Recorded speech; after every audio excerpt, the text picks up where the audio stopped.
Testing, yeah. Yeah. 4 hours ago went live. Hmm. 4 hours ago. Honestly, Far Cry 1 is just way better. I don't like this gameplay mechanic where you like, what do you say? Like, you, you go to a guy, he gives you a mission, you do the mission, and then you go back. Then you go to another guy, he gives you a mission, and then you do the mission, and then you go back to him, and then you find another guy to give you a mission. I don't like that mechanic.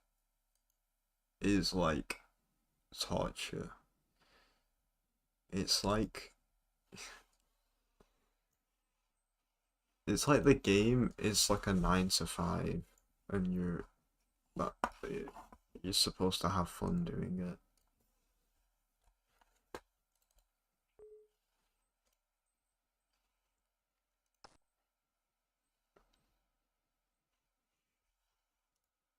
I'm just correct in that analysis. No, I don't know if Far Cry 3 is a similar mechanics to Far Cry 2, but if it is, I'm probably not gonna like Far Cry 3. I'm so annoyed because Far Cry 1, everyone hates on it, but it has the most fun gameplay out of all of them. It's just non-stop doing stuff. There's no like time where I'm like, nothing's happening right now. There's always something happening.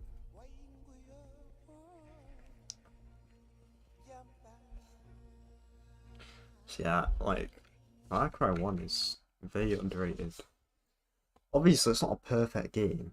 There are things wrong with it, like the acting's terrible, it's buggy, uh, uh the shooting mechanics play way better than Far Cry 2 as well. Like, there's ducking and. Sorry, obviously there's ducking in Far Cry 2, but there's like the peeking mechanic, which is not in Far Cry 2, even though it was crazy fun in the original. The driving also felt way better in Far Cry 1. Far Cry 2, the driving feels like you're driving a remote control car. Like, it doesn't feel like an actual car with like actual weight to it. I liked kind of how getting out the car was similar to Halo, where you just like bounce straight out of it. There's no like long animation. Obviously, it's not quote unquote realistic, but it's just way more. Uh, it gives you instant feedback that you've got out of the car. Where if you have this long drawn out animation, it's like that's it's not as satisfying.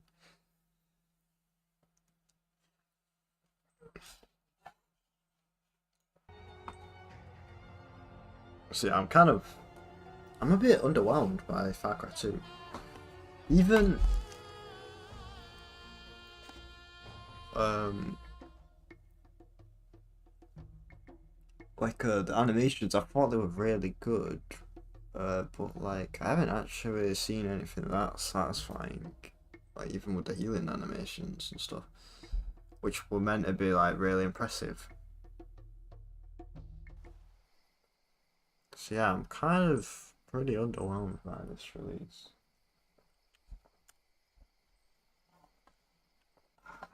Which sucks because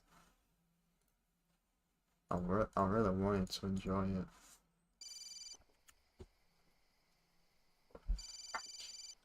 Right. And I was playing the game. I was just so bored. It's like nothing is that fun.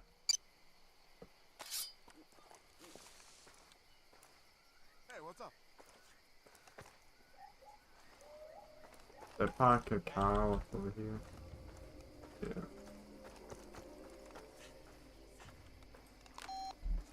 You have one new message. Come meet me north of the cattle market.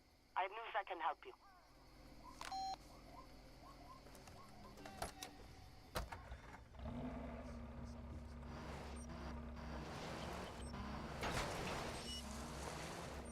Which one do I do first? I have two missions. I have either complete the APR job and kill the police chief now.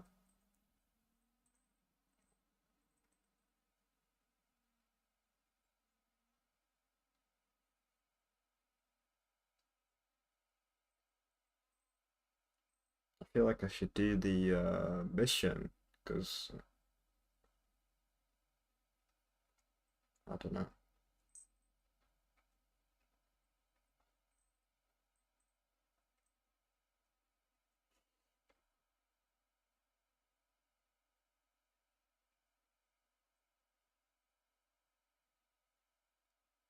I was looking at the Euro designs for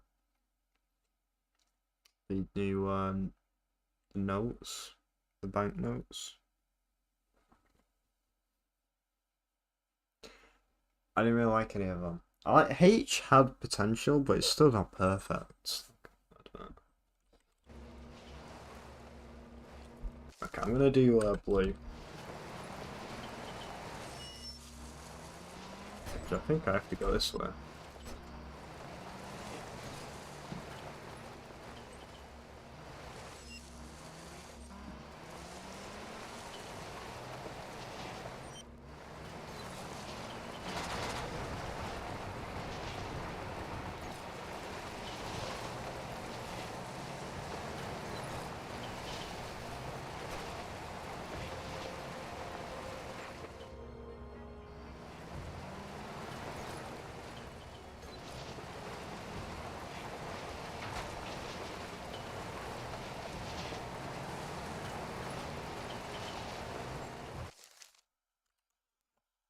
Live.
Oh.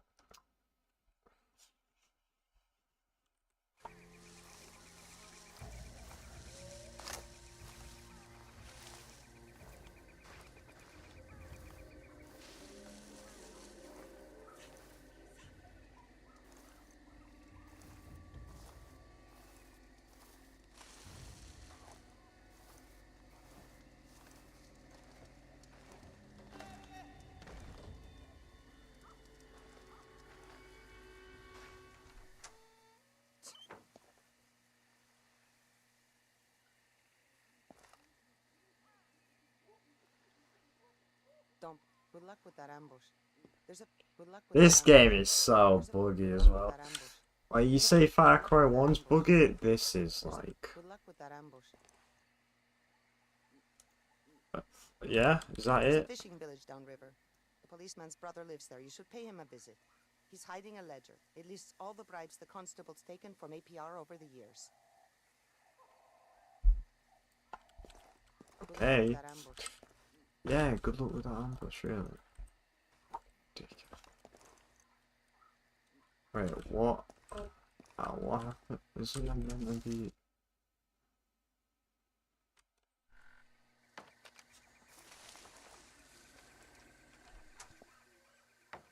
When Kefe finds out you've got the book, he'll...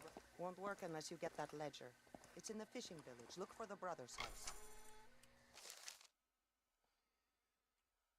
Intimidate the chief's brother into handing over the ledge.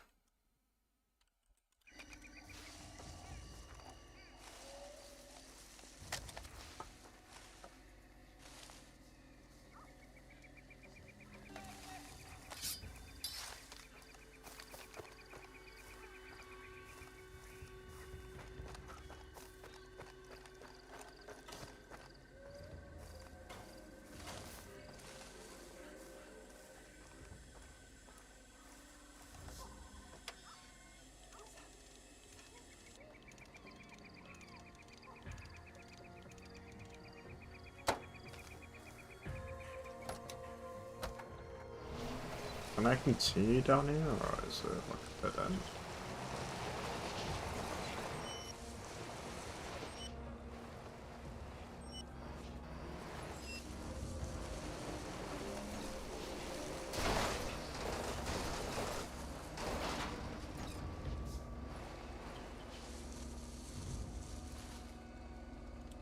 And there's a boat.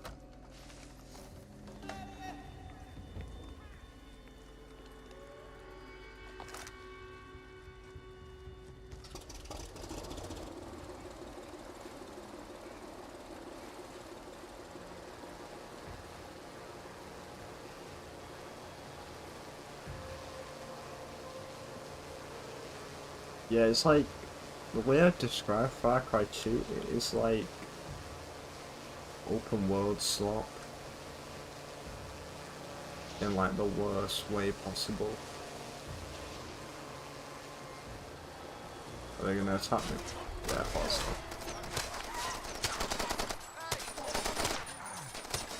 What the fuck? Also, maybe I'm just retarded, but like, it's really hard to tell if...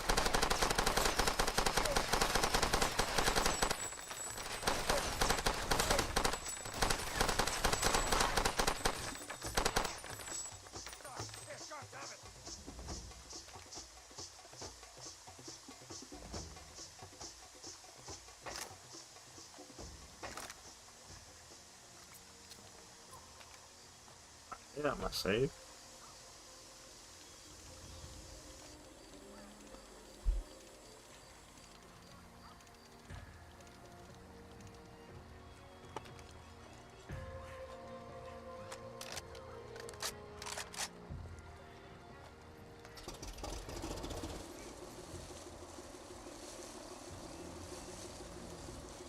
Also, despite my difficulty being quite high, there really hasn't been anything that crazy in like difficulty wise. I haven't played much of the game for once.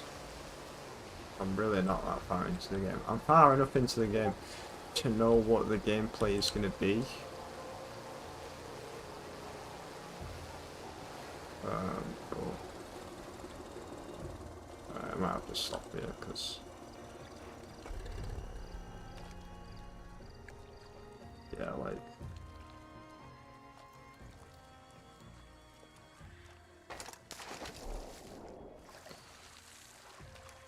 people about and that. I think they've probably already seen my vehicle. I also forgot to save, which is a bit retired of me.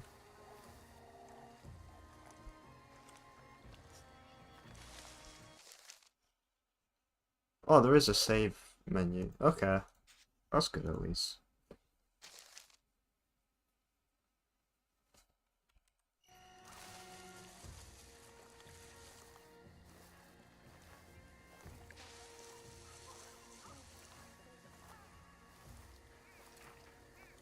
Whoa!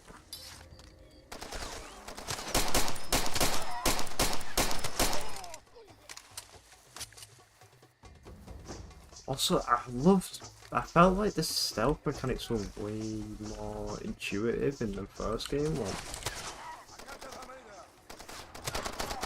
as in, like, I kind of just bump into enemies by accident and then end up having to kill them.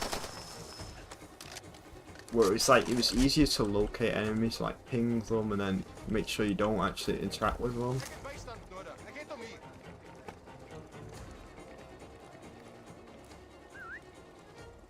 Which is just way more intuitive. What?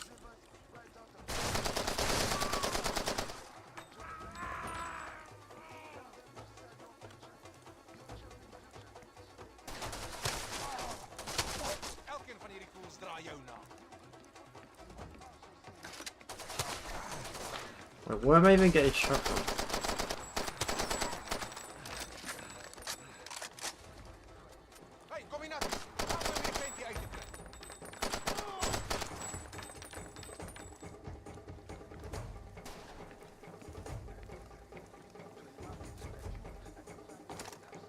That is really annoying, like, that it just blends into the scenery.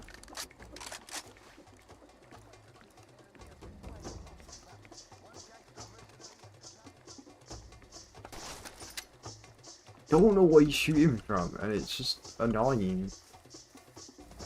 Like, how do you even do stealth mechanics when you just don't know where anyone is?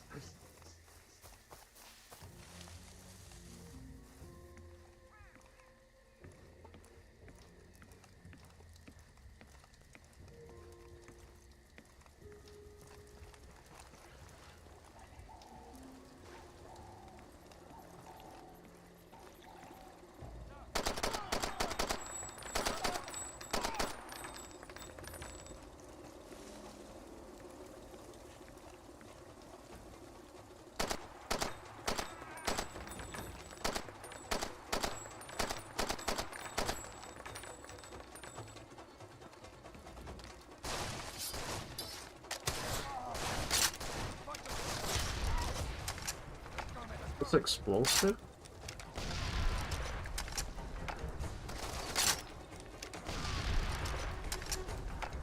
That's kinda cool. I shouldn't waste it though.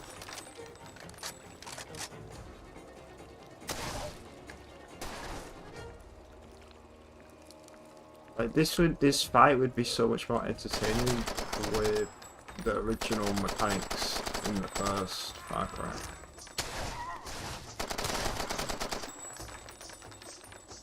But it's kind of just not as fun. And you can kind of just tank hits even though you're on like hard difficulty.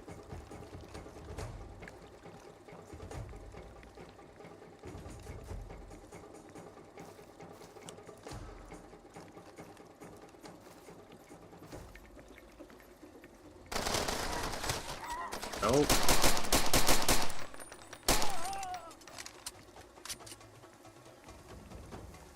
Run out of AR bullets. So any bullets?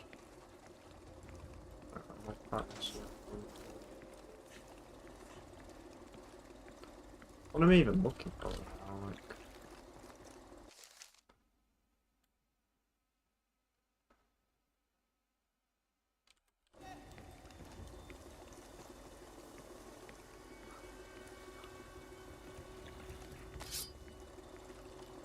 the shooting page here, whatever I'm looking for. Oh.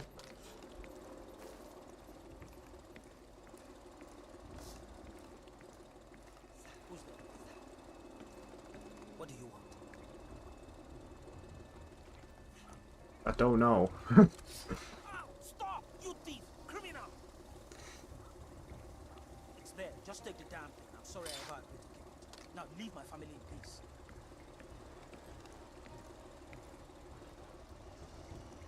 Okay.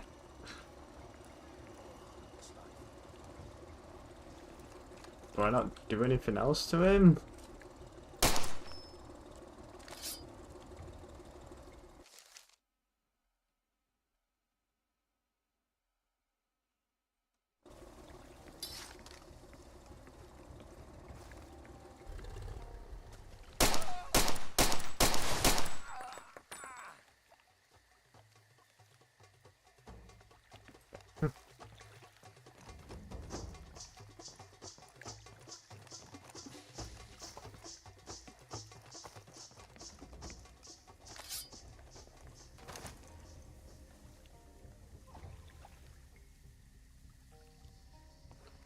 Far Cry 2.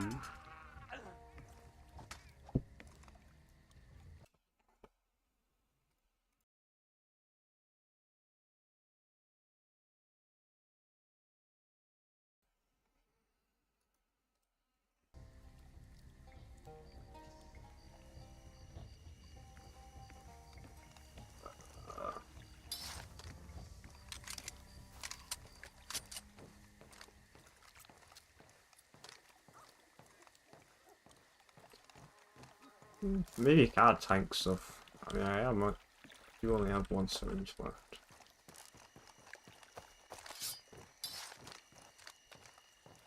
Wait, you just assume that you just wouldn't be able to in a harder difficult, but...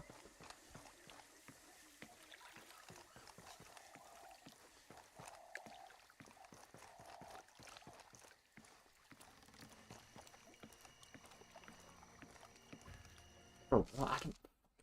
I literally don't get this at all.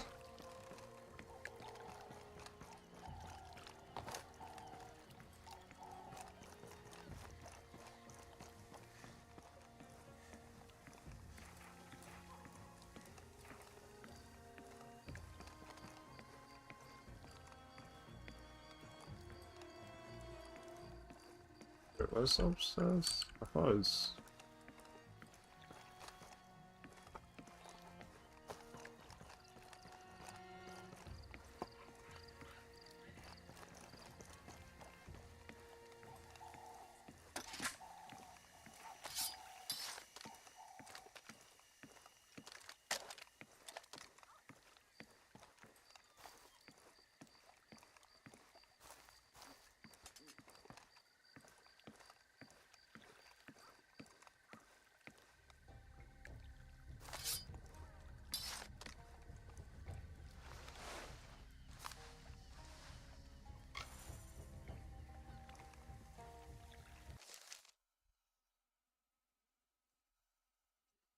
Kill the police chief while Flora Golan destroys the...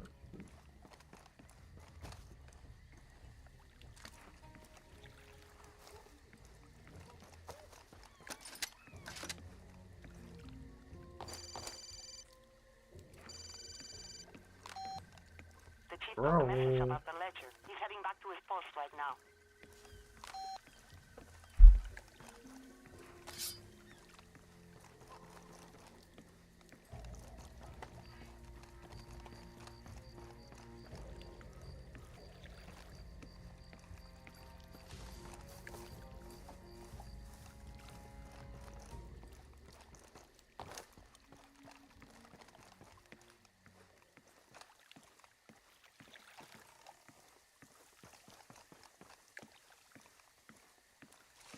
Where's the boat? Oh my god. Isn't open world so awesome? You like... Yeah, I had to ditch the boat over there and now like... there's something with this. If this game was less open world, it would literally be better.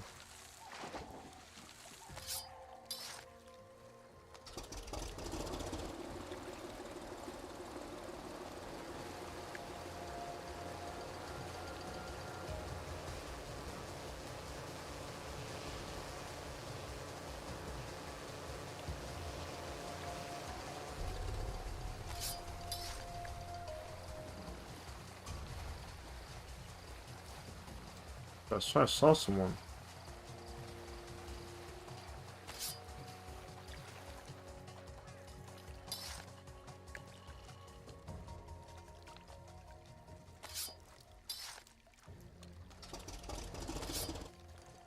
Fucking water.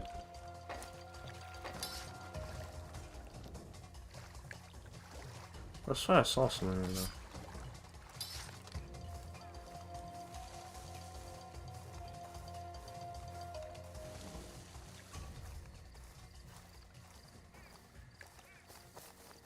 Okay.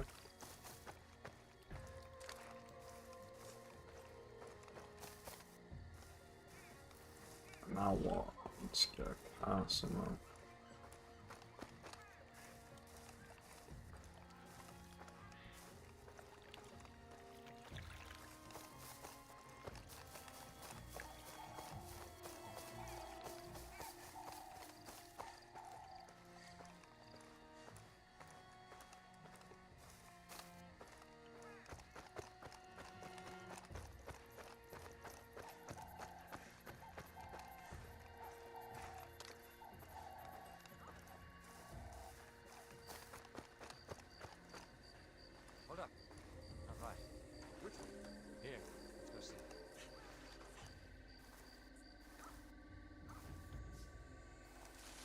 Heard people talking tomorrow.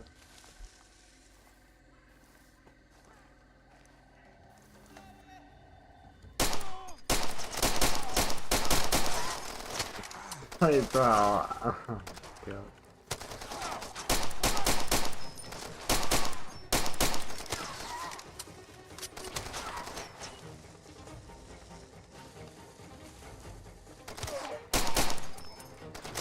I got bullets. Wait, how do I throw grenades? Just can't see anything.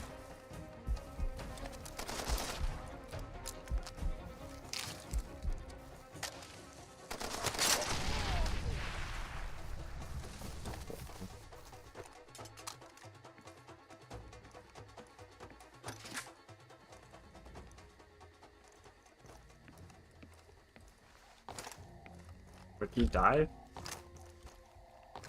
No. Or maybe you could duck and dive. That's like the best thing ever, dolphin diving.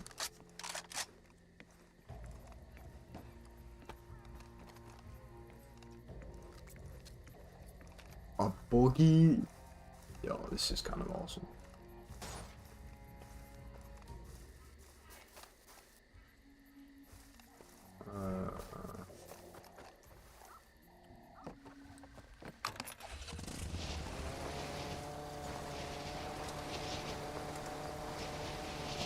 Like legit, it says ammo here.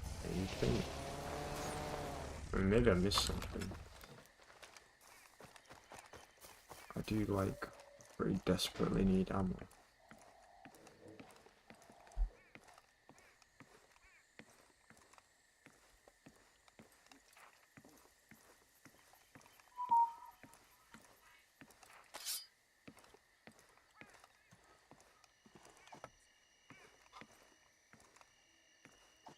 That should break. Like, if you hit that, that should break.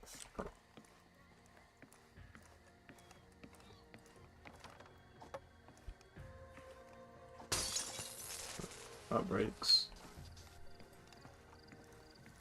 I don't see. Oh, there's ammo here.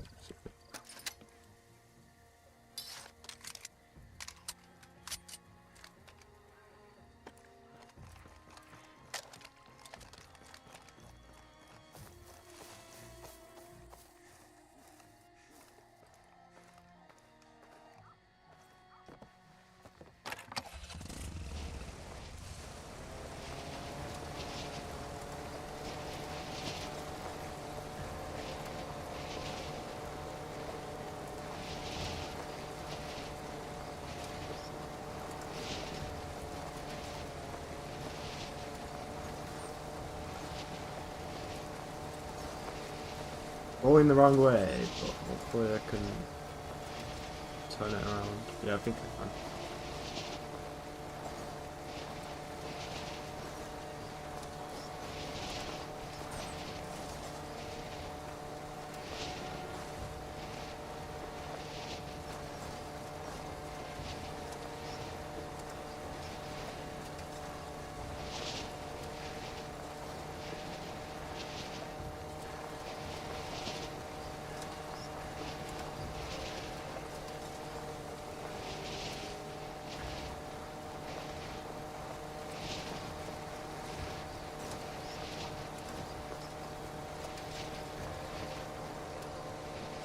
Like, I feel like it should be going really quick down a hill, but it just doesn't. It's just kind of underwhelming.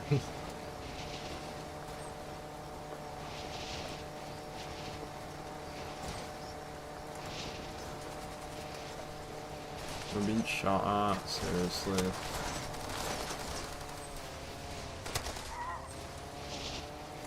Like, that's the one thing I just think is like annoying about this game is like, because it's open world, there's just a bunch of fights that, like, people just fight you and they have nothing to do with like your mission. It's like, what's the point of them just to be an annoyance?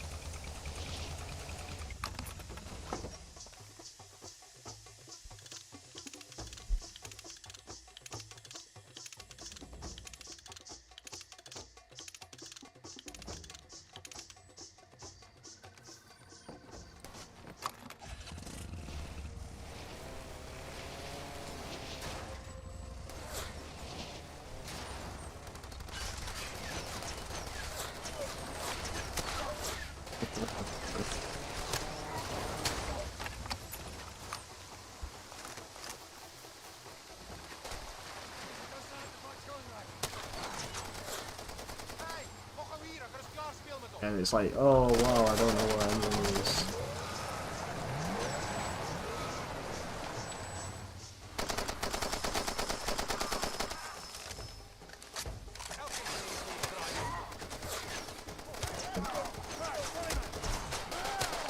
What? Ah, screw it. The hell with do what I say. We'll both live.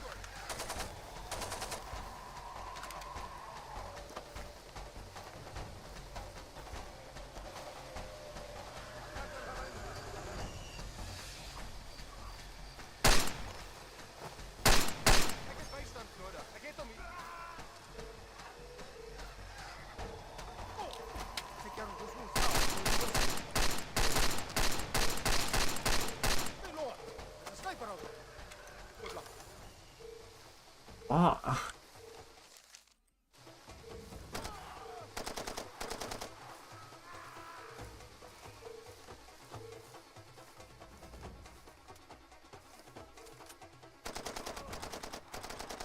Like, this has nothing to do with anything. I might just quit because this game pisses me off and how it works. Like,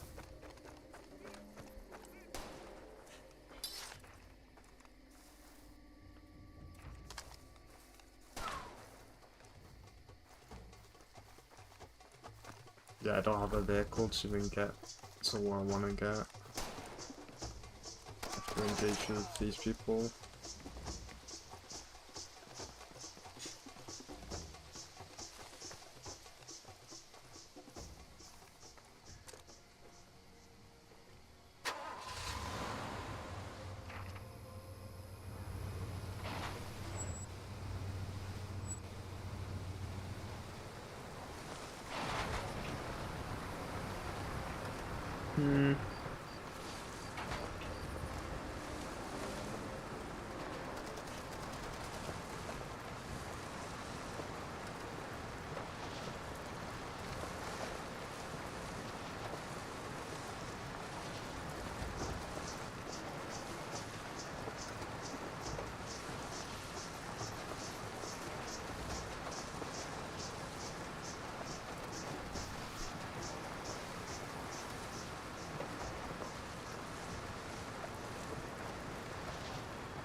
Choo-choo.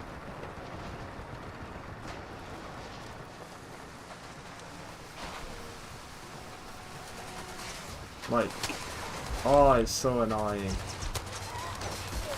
Am I gonna die?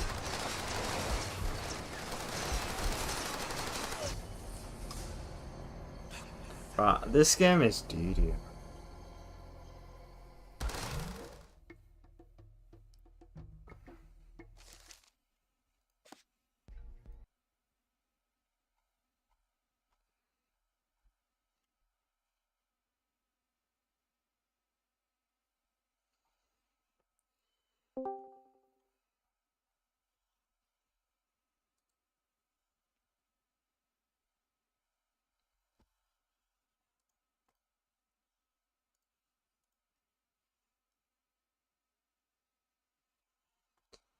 Do-do-do.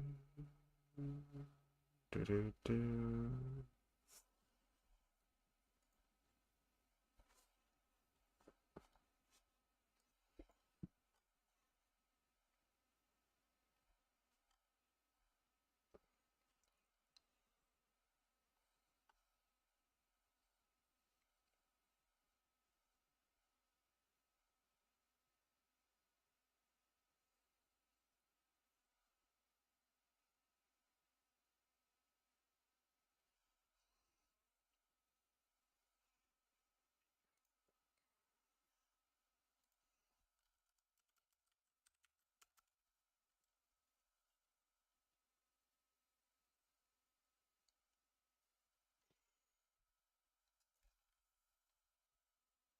Uh,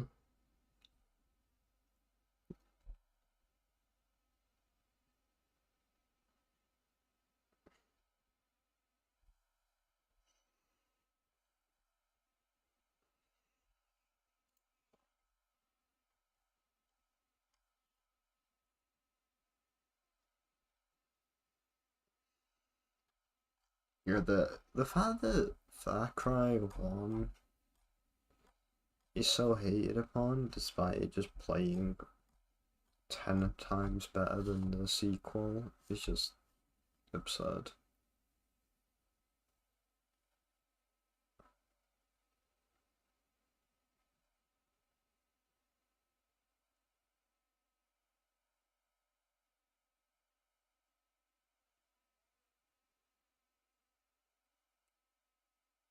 And yeah, I don't want to like stop and fight like at random bases that have nothing to do with my mission.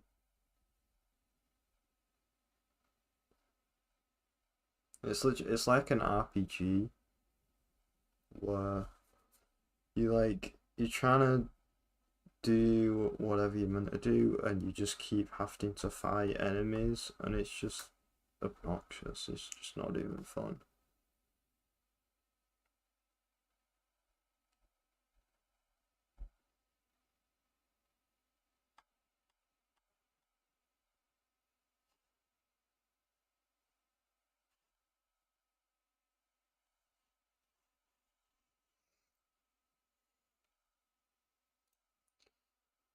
Do do do.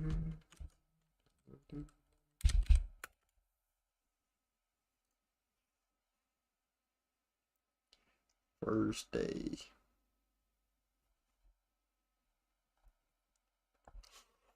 Yeah, that was touching.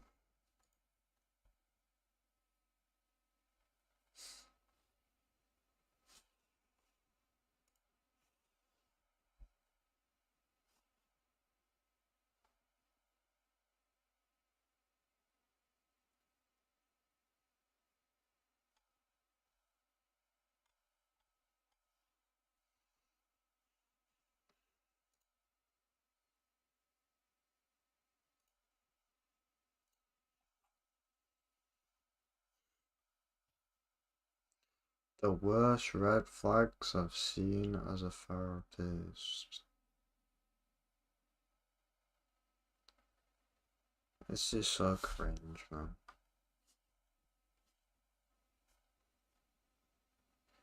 I just hate this guy. Why is he even in my recommended? 1 hour of strangers face revealing on Roblox neighbors. 1 hour?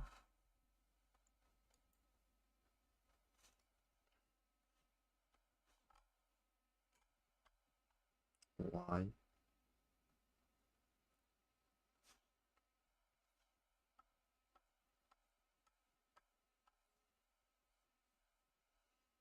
What was that one about, like...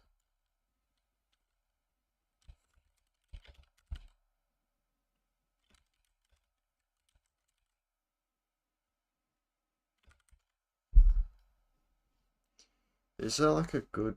I can't cover... I don't think I can watch this because it's BBC. Should we ask an out? I think we can watch Sky.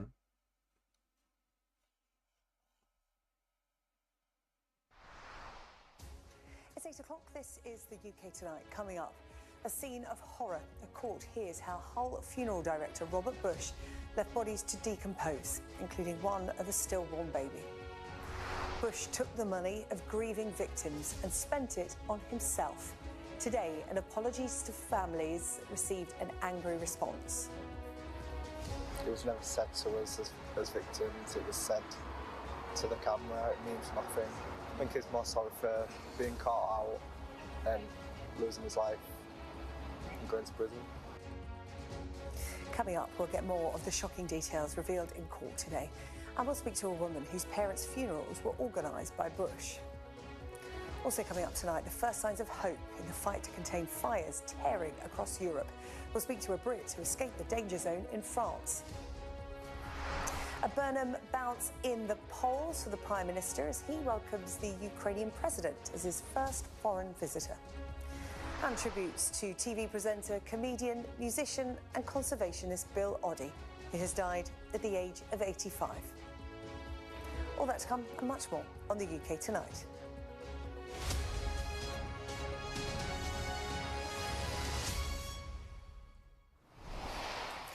But first tonight, a court has heard how a former funeral director breached the trust of grieving families on an almost industrial scale. Robert Bush is being sentenced after pleading guilty to 67 offences, including 30 counts of preventing a lawful and decent burial. In March 2024, police discovered bodies and more than 100 sets of ashes at his business in Hull. Our North of England correspondent Katie Barnfield reports, and I should warn you that it does contain details that you may find distressing. Are you sorry for what you've done to Walking into court to face the families he deceived, an apology from I'll Robert admit Bush. it's not. I'm sorry, yes. You're sorry. As per the court, I've written to the court. But for those whose lives he ruined by the way he treated the loved ones they were grieving, Windows catch, it will yeah. never be enough. It was never said to us as victims, it was said to the camera, it means nothing. I think he's more sorry for being caught out and losing his life. Yeah, something like this. Tristan Essex believed his grandmother Jessie Stockdale had been cremated by Robert Bush and was given ashes Bush said were hers, until police told him the cremation had never taken place and his grandmother's body had been found inside Legacy Funeral Directors. He said hearing the detail of Bush's crimes as his sentencing began was overwhelming. Absolutely mortified. I actually had to come out of the court and potentially miss man being read out. I just couldn't stand it. Everything that we thought was potentially happening, what he'd done, within 3 people's statements have been confirmed. He took advantage of people when they was at the lowest they could ever be in their lives and get hit home too much. It was unbearable. Robert Bush has admitted 67 charges spanning over a decade against more than 300 victims. They include fraud and preventing lawful burials, after 30 bodies were found at his premises months after they had died. Several of his victims read out their own statements in court today, some struggling to hold back tears. Jane Rimington, whose mother Shirley was inside Legacy for nearly 6 months, said, "Horrific pictures came into my mind of what she would look like, and they wouldn't go away. They still don't. My happy memories are overridden with horror." We heard for the first time today the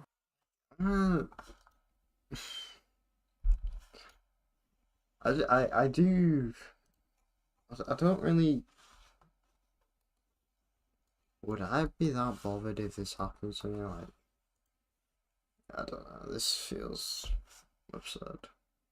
details of how Robert Bush's crimes were discovered almost by chance. While Bush was on holiday in America, he'd asked another funeral director's Evergreen to help with moving a body. A casual worker he'd employed told them that Bush would not let them inside Legacy and then said, "You don't know the half of it. Bodies have been in there for years."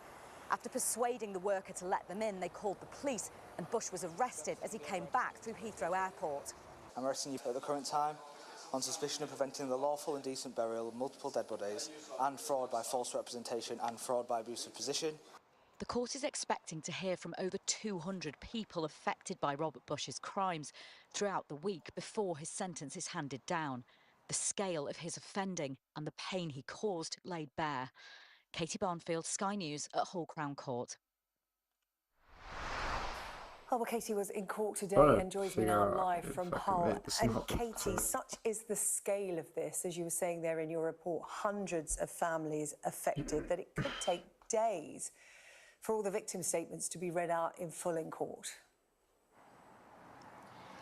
Absolutely, they're expecting the sentencing to take all week because so many of the families want to share their story, and today really was all about those families, giving the Bush's victims the chance to share their stories of how much this has impacted them. Many of them were overcome with emotion. They were crying as they read out the statements to the court. In total, we heard today from the families of 25 of the people whose bodies were discovered at Legacy Funeral Directors. There were tears, as I mentioned, in court. People talked about having nightmares and seeing Bush's face. Other people said that they struggled to leave the house now because of the trauma of what he had done to their loved ones, and others spoke of the guilt they felt for leaving their loved ones with Bush. And although it was obviously a very difficult day for those families, they were all supporting each other. They were offering hugs and tissues to each other as they got up to read those statements. So very, very emotional scenes in court. We also heard this afternoon from the funeral directors I mentioned in my report, Evergreen Funeral Directors, who were effectively the whistleblowers who discovered Robert Bush's crimes and then called the police. They said, "We were shocked and disgusted by what we had been told and knew we had a moral and professional obligation to act without delay." Oh, no comments. I mean, are the comments really going to be that interesting anyway?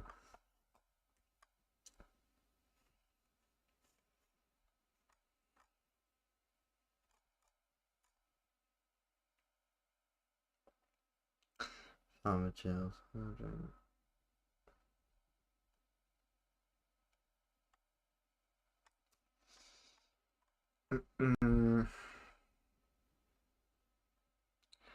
We should think before talking about Ariana Grande. Does talking about Ariana Grande actually help anyone? What?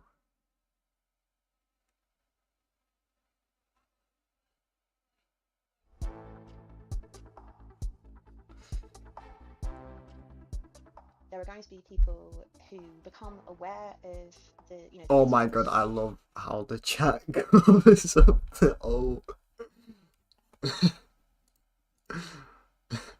coming up.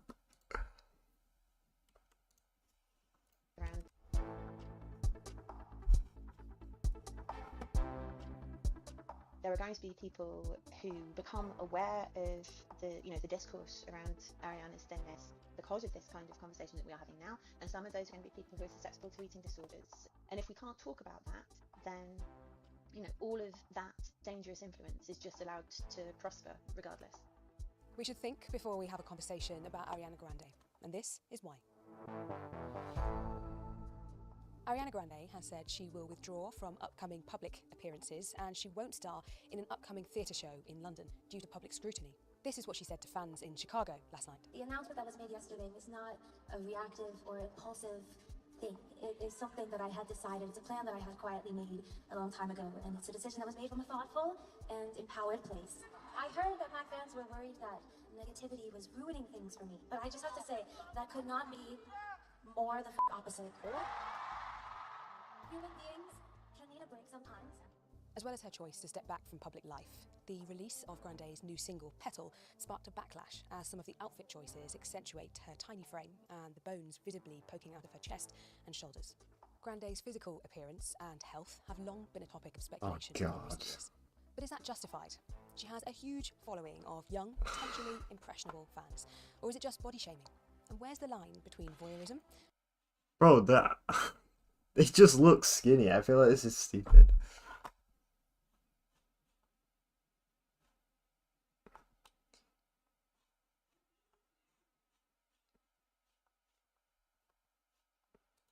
And genuine concern. I'm joined by journalist... No, this is stupid. It's literally... this person's skinny and they have photos of them. And that makes people want to be skinny like that. It's... I don't really care.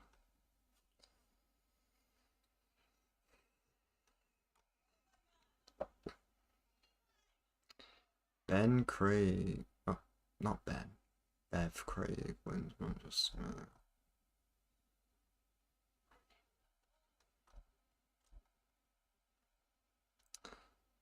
There's not much happening of interest. FIFA secretly. I'm so tired. I can't read. Oh my god. FIFA accused of blackmail. Ooh. Prince Ali of Jordan accused. Russian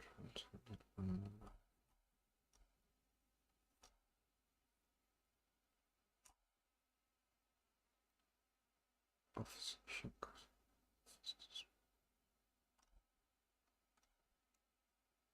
Okay, what's this?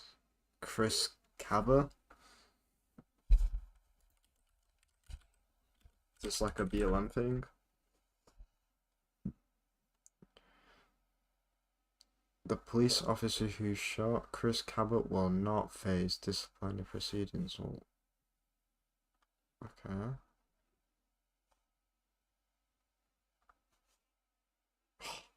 The thing is, right, I do want to look into this, but I know Sky and stuff. They literally just show all of the footage. I just gotta be careful.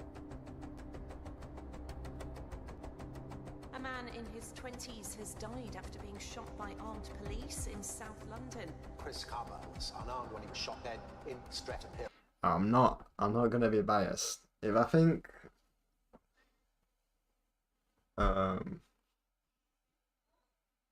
don't know, I'm just the thing is, you can't really justify it, but you can kind of try to understand why it would happen. The family of a man shot dead by police in South London have said he was due to become... Like, even if he, I don't know, let's say even if he was committing a crime, like, I don't think I could ever justify being like, yeah, he should have died. But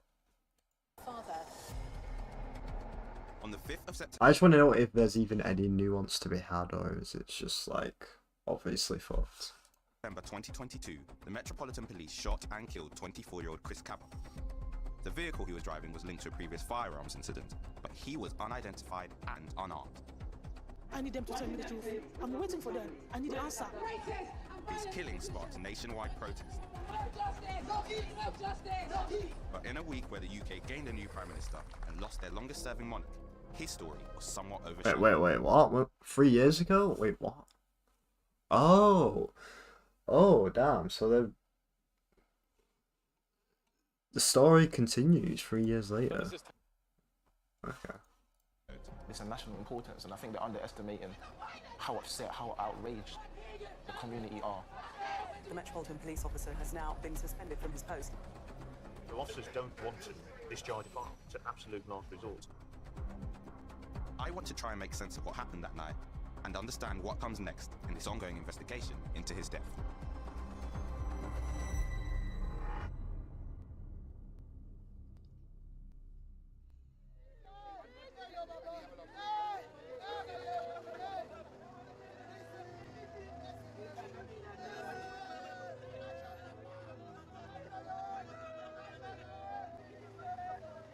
I forgot I'm still titled this Far Cry. Family finally got the chance to mourn.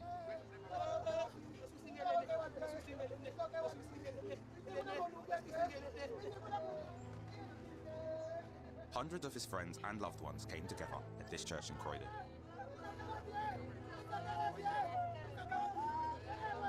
Despite their grief, his parents allowed us to capture this day on camera. The 24-year-old rapper and aspiring architect was about to become a father. Wait, hold up. We've got to hear a Chris Cabba tune. Music. Let's see if we can find it. Was it just on SoundCloud? Is this it? This is not it, is it? Is this him? Maddox?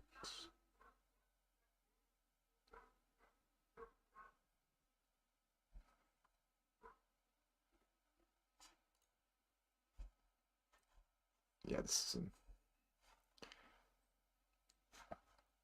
Check this. Wait, he's not even a main eyes on this. Okay. Itch.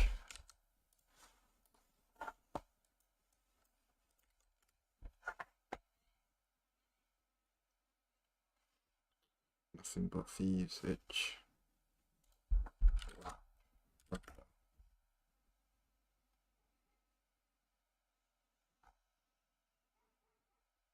Oh, bucket. Yeah, this is him.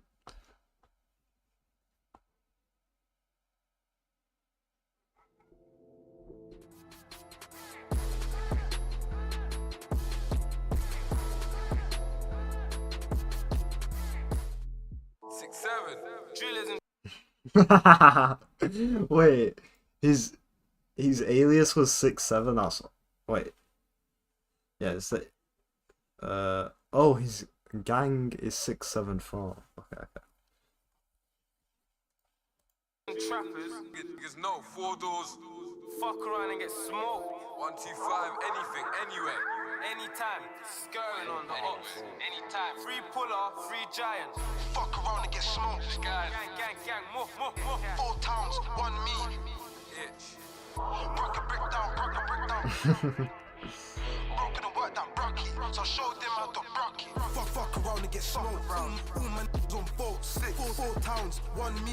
You know I'm getting the cash flow. Brock a brick down. Porsche man to Brocky. Broken and worked that Brocky, so I showed them how to Brocky. Fuck around and get smoked. All my niggas on boats. 4 towns, 1 me. You know I'm getting the cash flow. Brock a brick down. Porsche man to Brocky. Broken and worked that Brocky, so I showed them how to Brocky. Zed in the half in the water. Watch that fizzer and drop. Snoopy whip that shit to a rock. Peng TT for the shots. Talking skanks and cash. Don't know my line, don't stop. Skang on the lurk, 2 door me, R6 and his pop. It's mad that fuck with the ops get grab up. Know me shoot them and that that blammer. My jump on the push with the ST, cause it keeps on Hannah. Or gear up on a 125 with T-trap, that's my 30 these ops ain't or nothing. I bounce with the gauge like Jigga J when I lurch on the FaceTime something. Better dash when the last spin here crash. Heard them man there bunny, so bunny hop there with a shotty. I heard them man there bunny, so bunny hop there with a shotty. Tryna get a rap boy that night, but TC boys got it. Everybody this, everybody that, but you and it still got it in the back. All I see is smoke, and all my niggas splash and get cash. Splash and get cash. Fuck around and get smoked. All my niggas on boats. 4 towns, 1 me. You know I'm getting the cash. This is not good, man. I'm not feeling it. Check this. Hill. I mean, he's literally just featured in this, but.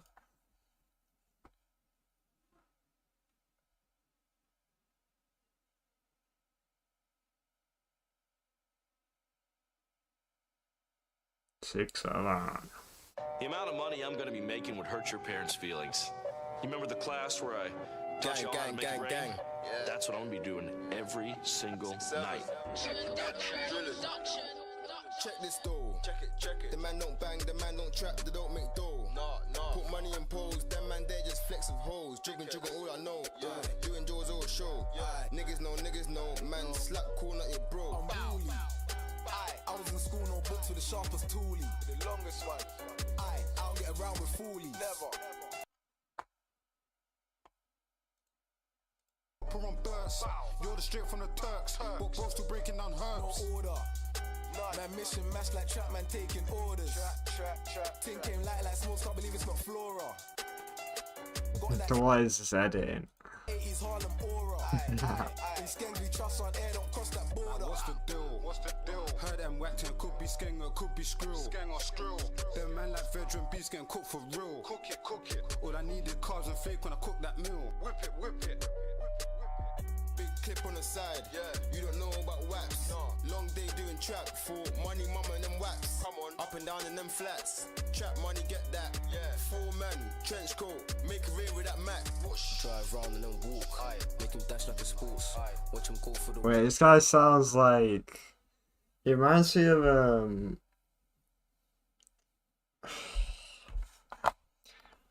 Who's the guy on Man Don't Care?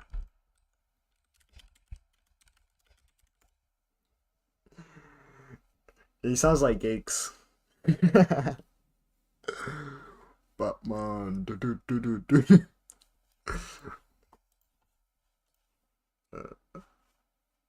There it is. We do with local things, but we be them local geezers. To Look at my list of friends as he holds them up with tweezers. Yeah, man used to move that white, yeah, we be the old school dealers. She's lighting up some senses, he's lighting up amnesias. Crash it, Humpty dumped you off the wall. Gang shit on the States. It's his flow, like that is such a geek's flow, and like his the way he delivers it. Stage, big spinners on the gauge, man done leaned on your estates. I'm from the hill, 6'7", we lurk for kills. We got shoulders, we got skanks, you know we trill. Still gripping on the heavy handgun with teeth, so you will get drilled. You know I will. Splash black for up boy, it's like a lake in hair. 22 was the dirt, you best take a chair. Savages and we pulled up with our jeans all flared. Run off gang with the 10 toes, them man come like gears. See me lurking with leaks, no face like I'm reeks. Big machine with teeth, frying man feed the scene. Yeah, whoever this guy is, he probably sounds the best, but like it's still not great. Is this Itch? Which one's Itch? I don't know. 2 bells in the gauge, civilians. Do we know? Or stop Itch? Which one is it now?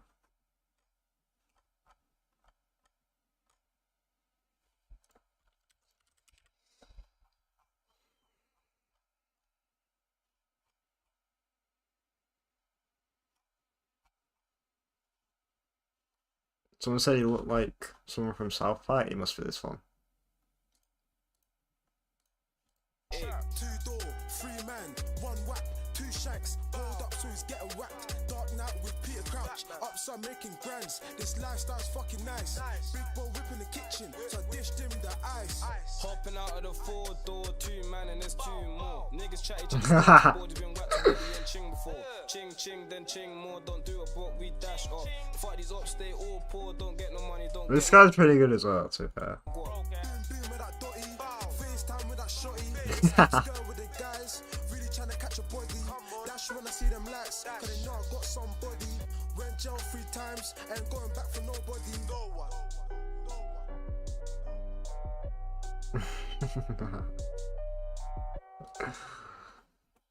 Okay. His baby girl was born just days before his funeral. His fiancée Karima's family were there to pay tribute. See, Chris, I miss you so much. When I see you in jail, I'm gonna give you the biggest hug ever. There was pain, prayers, and this clear message from his cousin. Chris here, his body is a representation of what we go through as a community. He didn't deserve this. There's no way he deserved this. And they'll try to justify it, but what happened was wrong. What happened was wrong, and I'm praying that we get justice. Because Chris isn't here, but we're still here and we can keep fighting for him. I mean, it's not just for Chris. It's for all the other brothers and cousins, you know, and uncles.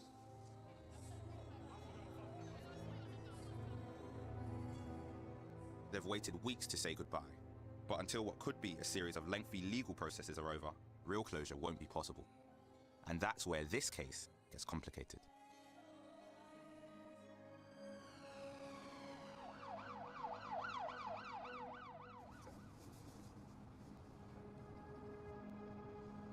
This story is really important to me, but it's also quite difficult to cover. That's because the IOPC, the Independent Office for Police Conduct, are investigating the case, so that means there are so many legal limits as to what we can say.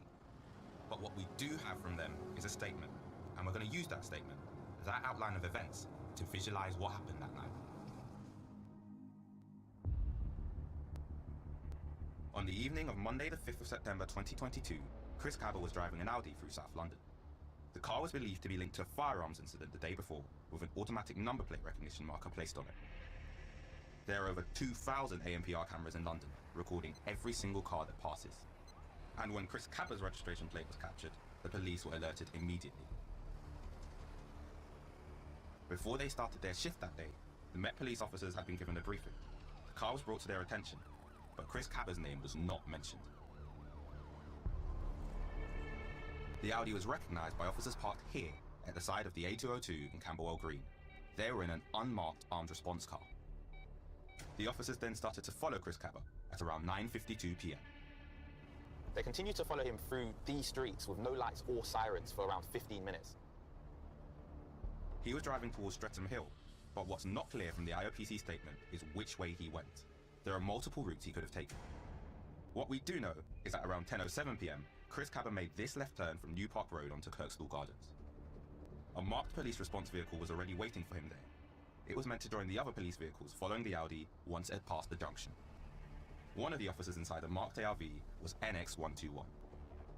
NX121 is the code name being given to the officer involved in the incident to protect their identity. That's the officer who's been suspended, the officer who discharged their firearm that night. Once Chris Cabba made the left turn, armed officers left their cars and approached the car he was in. The IOPC says contact was made between the car he was driving and the police vehicles. This word contact is really vague, but we know it's a key moment in what happened after this, that series of events that led up to him losing his life.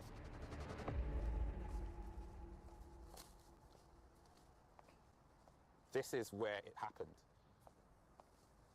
This is where Officer NX121 got out of their car, then stood in front of the vehicle Chris Cabba was driving and fired a single shot. That shot pierced the front windscreen of his car, hitting him in the head. Officers at the scene then gave Chris Cabba first aid. Given to the officer involved in the incident to protect their identity.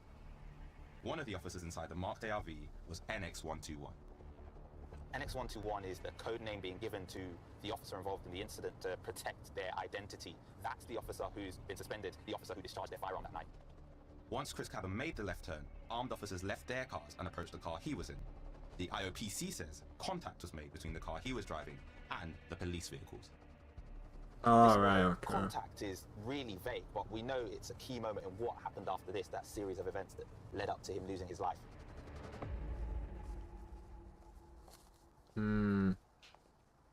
This is where it happened. I mean, it doesn't sound like that crazy contact. If it was bad, they would say like crash or something. This is where Officer NX121 got out of their car, then stood in front of the vehicle Chris Cabba was driving and fired a single shot. That shot pierced the front windscreen of his car, hitting him in the head. Officers at the scene then gave Chris Cabba first aid, before he was taken to King's College Hospital, where he was pronounced dead at 12:16 AM on Tuesday the 6th of September. His family say they were told 11 hours later. The IOPC statement is the only public information available about what happened that night. Investigators, who took over the scene the very next morning, are piecing together witness statements, forensic and ballistic evidence. And they've got body cam footage worn by the officers involved.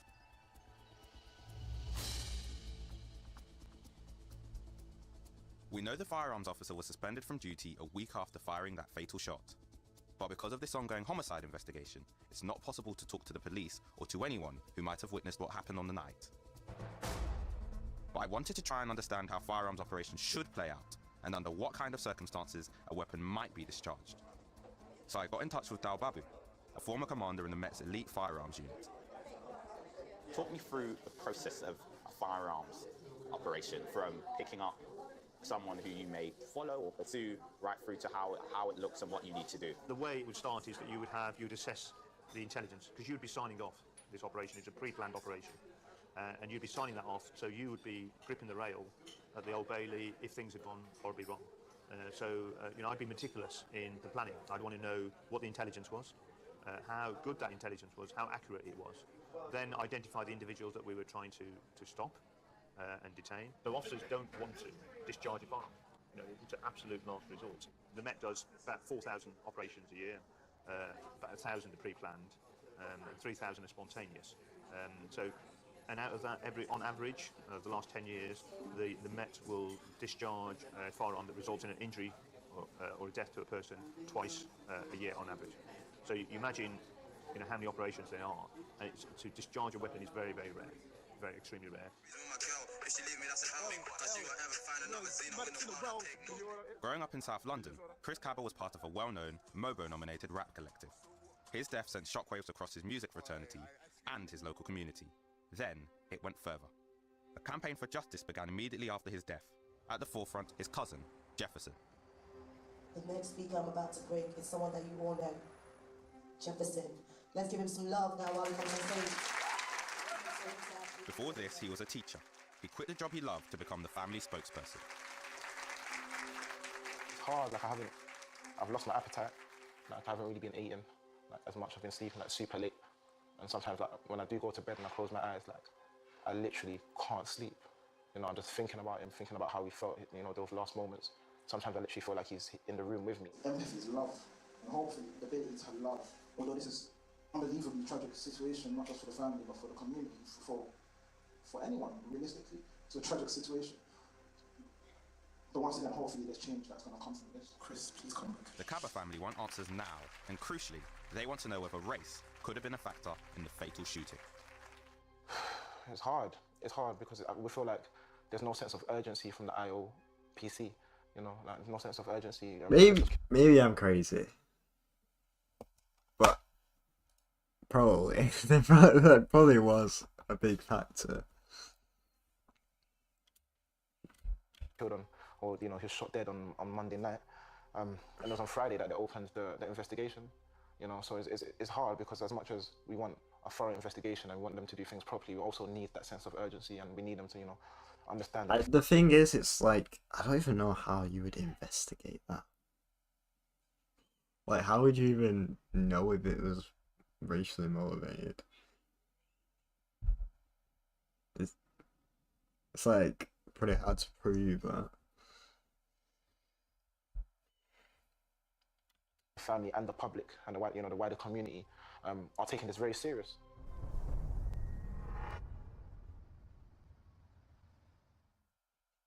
Black lives matter. Black lives matter. Black lives matter. Black lives matter. In the weeks and months since his death, Chris Kaba's family have organised, joined and inspired events across the country.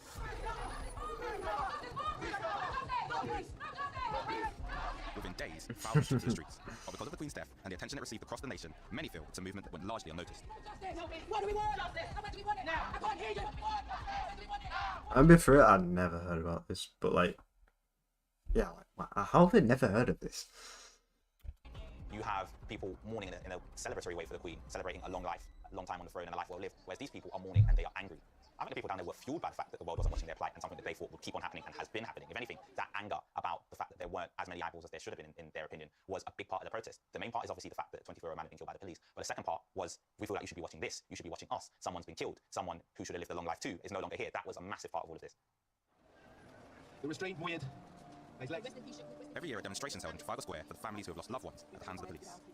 This year, like even this video, that's not that much for like a story like this. 150k, like that's not a lot of views. Yeah, Chris Kaba's name was added to the list. They're calling it a remembrance procession in which they commemorate the lives of people who have lost their lives in police custody, people who have died at the hands of the police, in incidents like the killing of Chris Kaba, but other ones as well, involving people who are having mental health crises as well as having some kind of contact with the police. They're going to start here, Trafalgar Square, and then make their way down to Downing Street, and they'll be delivering a letter to the Prime Minister, the new Prime Minister, Rishi Sunak, in which they're asking for their demands to be met, and for authorities, not just the Prime Minister, Home Secretary as well, and the Mayor of London, to look at the instances and these examples of deaths in custody, and to try and get justice for their families. He was pulled out of that car with a bullet in his head. Who deserves that? We want every single police officer to know that they are not exempt from the law. The family will fight to ensure that Chris's name will be a name that is associated with family. Chris's name will be a name that is associated with perseverance. Chris's name will be a name that is associated with love. And Chris's name will be a name that is associated with justice. Chris, rest in peace, little brother. We miss you, we love you, and we will fight for you. Justice for Chris Kaba.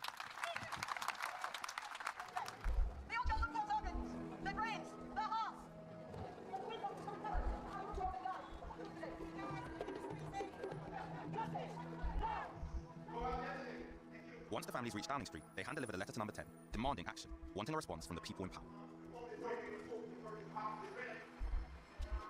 I think we need like body cams. In America, aren't they like required to have body cams? Are the police required to have body cams?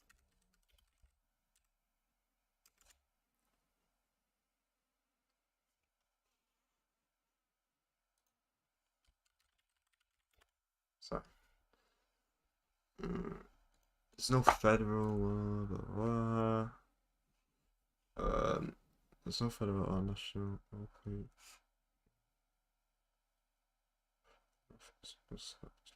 State law department, please. It.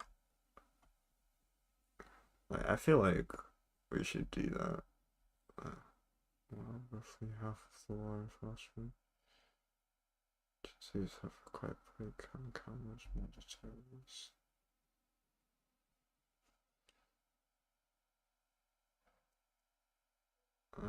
Okay.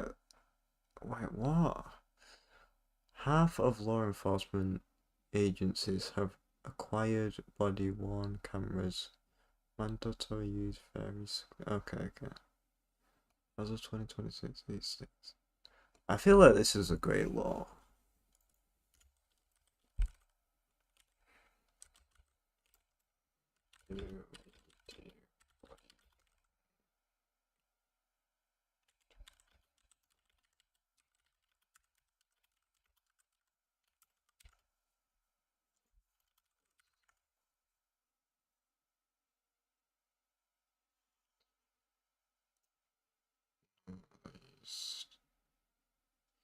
They're just. I feel like. Well, I feel like why wouldn't you just make this like a requirement? Because then it's just easier to figure out what even happened. Like, all we have is a statement by the police. I mean, the statement doesn't really make the police look good at all. One young person should be dying. Why parents should bury their children? They shouldn't. Parents should not bury their children. This is very wrong and shouldn't. He made contact with us, like, so I shot him. Like, that doesn't sound great. This country can do something. I hope this Prime Minister can do something urgently. Or they tell me that they carry the investigation. How long will it take the investigation when you know who did it? I need justice. I need the justice to be the truth. To be the accountability. I need everything to be. I'm waiting for it. I need an answer. As a mom, as a parent, I need an answer. Understandably, the Cabot family want to see something done, and soon. The IOPC say their independent homicide investigation could take 6 to 9 months to conclude. But the lawyer representing the family is sceptical. He says cases like this one take far too long. The timescales are just appalling. That timeline that the IOPC gives, 6 to 9 months, isn't to investigate the crime necessarily, or the suspected crime. It's to investigate everything that may have happened that may give rise to disciplinary or criminal proceeding. So inevitably, that 6 to 9 months then gets prolonged. So we have families waiting years from the beginning of investigation to a decision on criminal or disciplinary charges. And what toll does that take on grieving families that you're looking at years in some cases? Exactly. Obviously, if you're grieving for someone's loss and you want there to be justice, the longer that can be brought about, the longer you're suffering, wanting to have answers, wanting to be for someone to be held accountable, it takes an... And from the looks of it,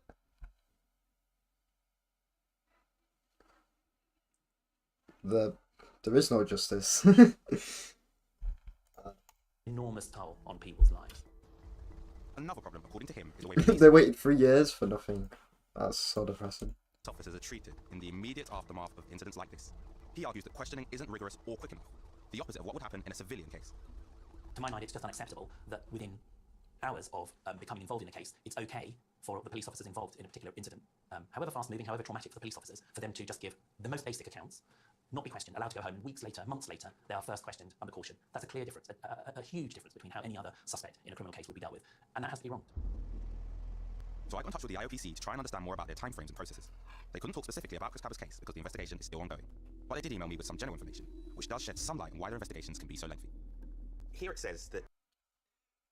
Is this a performative coffee mug? Let's see if he drinks from it. They're often dependent on a number of external expert reports, which can include pathology, toxicology, ballistics, and use of force. They also say that they sympathise with bereaved families, but it's really important that their investigations are robust. I think from reading this message, they're trying to get across that they're working very hard on improving their timelines and that investigations are quicker than their predecessor, the IPCC, but they're also acknowledging that they've got plenty of work to do as well. Police shootings are rare, but when they do happen, the IOPC's investigation is only the first step in what can often be very lengthy legal proceedings. I've managed officers who have been involved in shootings and they have been under scrutiny, and scrutiny is absolutely right, it needs to be done, but they've been under scrutiny for 7.5 years. What happens then? They go into that lengthy process. You have independent scrutiny. I think that's the key thing here. It's not down to the police to oversee that investigation. So it will be the Independent Office of Police Conduct that will conduct an investigation. It will be the coroner's officer that will be asking the questions if there'd been a fatality. You would have the Crown Prosecution Service. So you've got 3 independent bodies and individuals that will scrutinise it. So it's out of the hands of the police, and that's quite right. It shouldn't be in-house.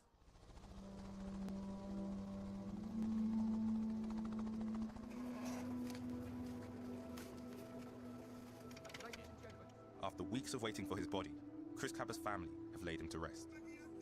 But they won't have closure until they have answers. I pray that he didn't die in vain. Like I want his death to mean something, and if his death could prevent more deaths. Oh, this just has snot. Well, that's it. Then that would have been something good that's come from it.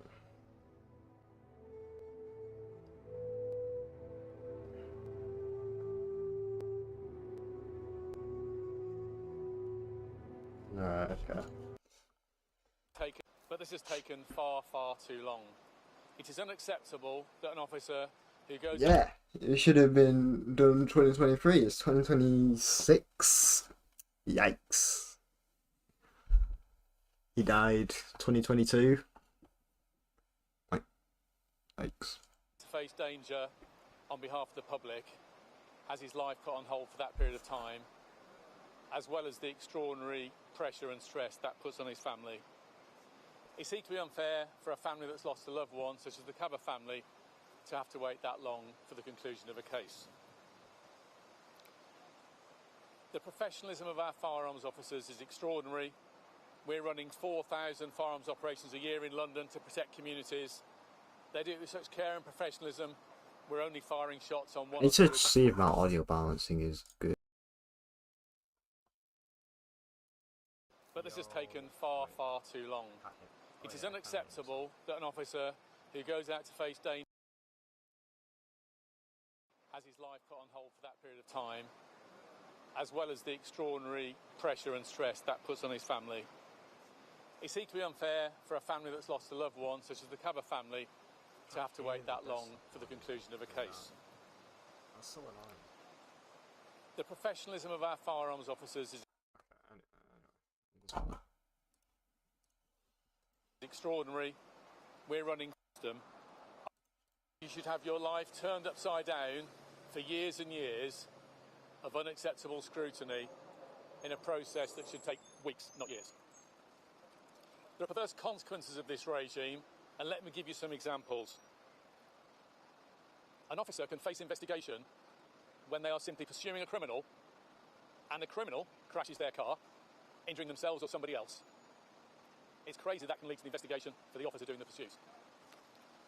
An officer who arrests a drug supplier, who unbeknownst to them, has swallowed the drugs to hide them, and of course subsequently... These are not comparable though. What are you talking about? ...falls ill, can lead to the officer being investigated. An officer who's arrested somebody suspected of sharing paedophile images, who bails them while inquiries continue examining computers, that officer can be investigated simply because that suspect chose to subsequently, after he'd gone home, take his own life. This and many other examples add together and create a hesitance and a caution in the minds of police officers. Police officers who, I'll be absolutely clear, they'll run towards the most extraordinary dangers, they will put themselves in the most extraordinary physical jeopardy, but they're intimidated and sometimes cautious because of the unreasonable legal jeopardy this system creates. It's for that reason the fundamental end-to-end review of the police misconduct and accountability system that was announced by the Home Office last week is long overdue and very welcome. If that can report speedily and bring some common sense to the accountability of police officers, it can help our fantastic men and women do a better, more competent job, day in and day out, protecting the communities of London. Thank you. I'll take 2 or 3 questions. What are the plans for Sergeant Blake to return to work? So I'm not going to discuss his personal details. We've been supporting on his return to work, and he just wants to get on and do his job as a police officer. GB News here. What damage has this whole process done to firearms officers and their ability to confidently do their job? This process has really shaken firearms officers, and the jeopardy these officers faces is one of the factors that makes it a challenge for us to recruit firearms officers. But the changes that have so far been made to the accountability system, we've started to make progress. They really celebrate that, and if this end-to-end review can improve the system further, that would be very welcome. Chris Cabba's family still feel like they haven't had justice, and this misconduct hearing could have been considered their last chance to get it. What would your message to them be today? regardless of the merits of a case, we can all have sympathy for someone who have lost a loved one in a. I feel like this guy's just not even engaging with the subject. In a moment of confrontation with police. I can only have sympathy for them regardless of this case. Last question. Well, why should the rules of this country change? I think everybody wants police officers to be confident confronting danger to protect them. We all need that in our most difficult moments. Of course, the system should look at police use of force. It needs to do it speedily and fairly so that officers have confidence to act in a way that sometimes it's reduced. Alright, clearly, I feel like my desktop audio is way too quiet. Let me test it. Let me look at the stream. I feel like They're calling it a remembrance procession in which they commemorate the lives of people who have lost their lives in police custody, people who have died at the hands of the police in incidents like This is unbelievably tragic. Friday that all kinds of riot events across the country. You're watching us. Your name that is associated with perseverance. In their opinion. story like this. See the fact that 24-year-old man had been killed by the police. But the second part was we feel like you should be. No, like that's way too quiet. Come on. Alright. It's a powerful parallel with the effect of a case like the PC Harper case, which has been in the media. That has a chilling effect on the confidence of police officers when they see a justice system that's not prepared to support their bravery. Thank you very much. Well, Wow, that was terrible. Okay, let's see if that's been any better.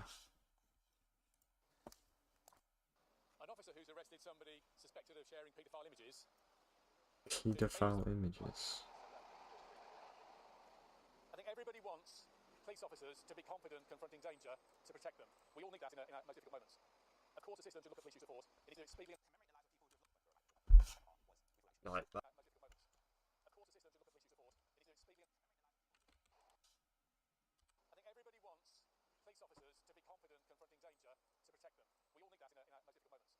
Of course, the system should look at police use of force. It needs to do it speedily and Like that. It's way too quiet. Let me. Of course, the system should look at police use of force. It needs to do it speedily and fairly so that officers have confidence to act in a way that sometimes it's reduced. Alright, clearly, I feel like even that, my desktop's audio is so quiet compared to the. I'll boost it a bit. Wait, can I just boost the actual desktop audio? There, Mark Rowley, the Chief of the Metropolitan Police, the Chief Commissioner, they're talking about the Chris Cabba case, but much more widely, talking about the pressures that police officers face in the line of duty, especially those armed. Let's bring in our home editor, Jason Farrell. Really interesting listening to him there, talking about how long this has taken. It's taken 4 years to get to this point. The stress on the officer and his family, and also on Chris Cabba's family for this to be resolved, saying that this is something that should have been resolved in weeks, and calling for real wholesale change of the review of the way that police are held accountable for their actions when on duty. Yeah, let me start with a plug, actually. We've just made a documentary with the Firearms Unit, MO19. I've spent time with these police officers. I've also been speaking extensively with campaigners and the activists around the Cabba family, so I see it from both sides. And all of them agree on one thing, and that is that this process takes too long. As you just heard, really laid out there by the Commissioner. I mean, 4 years for this to get to this point. That officer's not been able to work. The family's been left in limbo as well. I've seen cases that have lasted for 10 years. And it was actually a 10-year case, the case of W80, who shot a man in a vehicle, that led to the initial change around misconduct hearings. So what a group of Supreme Court judges decided was that misconduct hearings should have a different level of accountability to a criminal case. So, for example, if there was a use of force, normally your defence would be, in a criminal case, you'd say, I had an honestly held belief that there was a threat to life. And you could use that defence, I could use that defence, police officers use it as well. They're much more likely to be in a situation where they have to use force to protect. So they are more likely to end up in these scenarios. But in a misconduct hearing, that use of force has an extra level of proof. It has to be reasonable.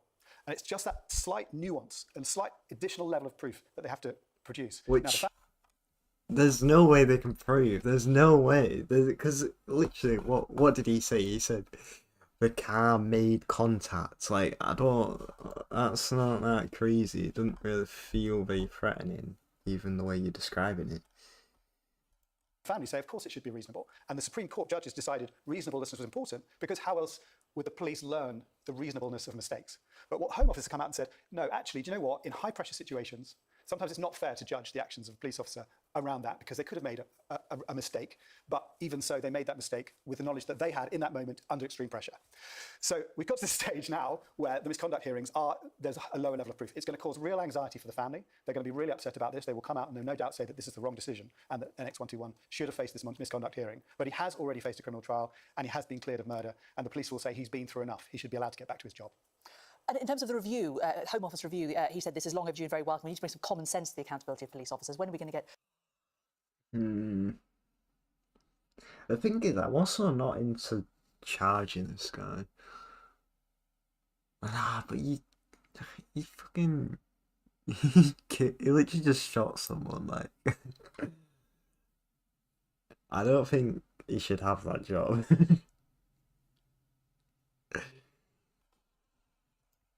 Some kind of clarity on that, do we think? Well, I think this is obviously, let's just bring it back to this case for a moment. This is specific to the shooting of Chris Cabba. It happened in September 2022, and he was shot by NX121 as he was surrounded by vehicles. But what you heard there from the Commissioner was very much saying that a much broader assessment of lots of other, not just involving firearms officers, but for example, police vehicles in a chase.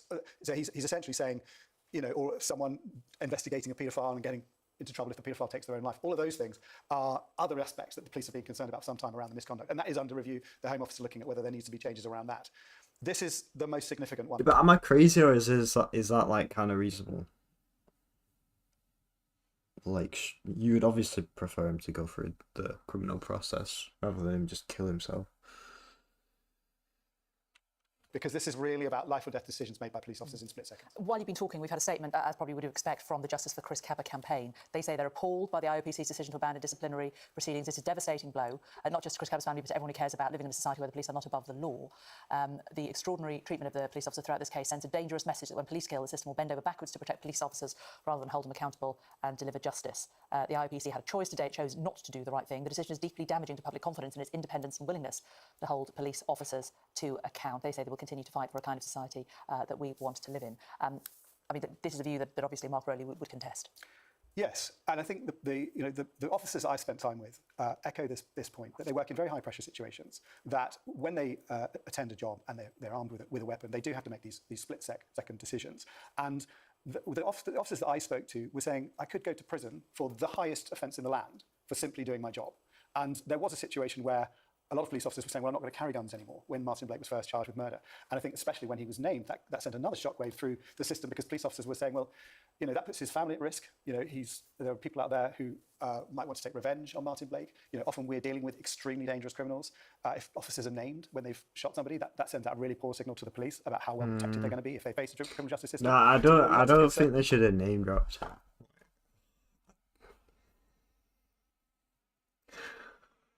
It is hard. I don't think you should name drop him. You're like putting that guy's entire life at risk, I feel like, by doing that. Concerns around the Chris Cabba case and the way in which it was handled by police officers. But on the other hand, as one of the campaigners said to me, when all the officers laid down their arms when Martin Blake was charged with murder, you know, that was before any of the evidence had come to light. So their argument was, well, shouldn't we have an accountability process? Shouldn't we see where this takes us before police officers decide whether or not they should put down their arms? You know, you have to it's quite compelling arguments on both sides. And we must have an accountability system where the police do learn from their mistakes and police officers are held accountable when they make bad decisions. But they also need to have the confidence to go out there and do their job. It's a very, very nuanced and difficult situation to find the balance right on. Yeah, Jason, thank you very much. I don't like this coverage. I'm gonna be real. It's not interesting, if I'm honest.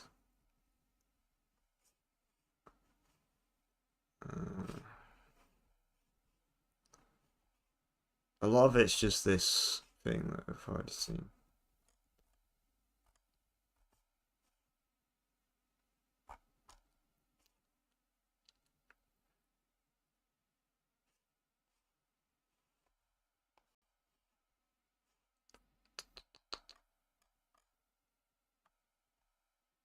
Is there no one like actually upset about this? Is there no like actual discussion about this? God, member of gang and criminal in nightclub shooters before he was killed.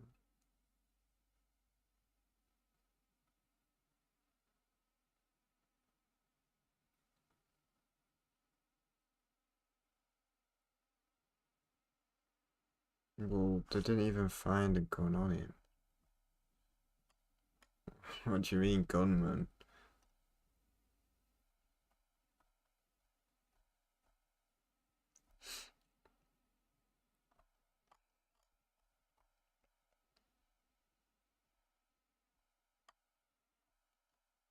Yeah, this officer should have been absolutely fired. I don't know why no one's even... I feel like I'm going crazy that no one's saying this.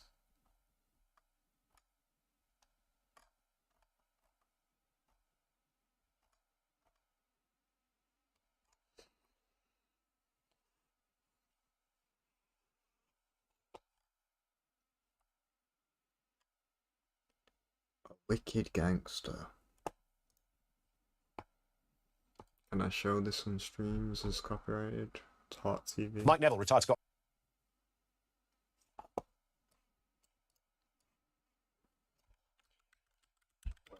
Get a copyright. Let's ask it LLM.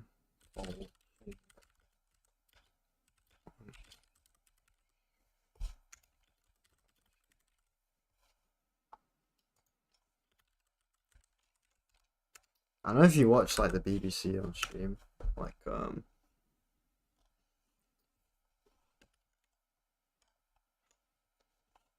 usually no. Okay, I think we're good. Scotland Yard Detective Chief Inspector is These news channels I'm a bit wary of. with us. It is a victory, Mike, but it comes with a cost for this officer because this was prolonged. He'd been through the legal case, not guilty. And then your own institution, that's meant to really winkle out the bad guys, decides to spend nearly half a decade investigating you. It's truly shocking, isn't it? And the first thing which I would say is that we ask ordinary people, police officers, to do extraordinary things. To carry a firearm, to shoot people, to keep us all safe. Oh wait, whoa, they have footage? To really winkle out the bad guys, decides to spend nearly half a decade investigating.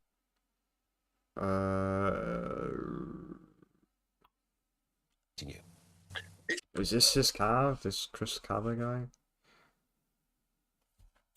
Truly shocking, isn't it? And the first thing which I would say is that we ask ordinary people, police officers, to do extraordinary things, to carry a firearm, to shoot people, to keep us all safe. You know, so these people, they don't feel valued at all because they've been let in, isn't it? Officer, because which I would say this was prolonged. He'd been through the legal case, not guilty. And then your own institution, Some viewers may find this so info. that's meant to really winkle out the bad guys, decides This. to spend nearly half a decade investigating you.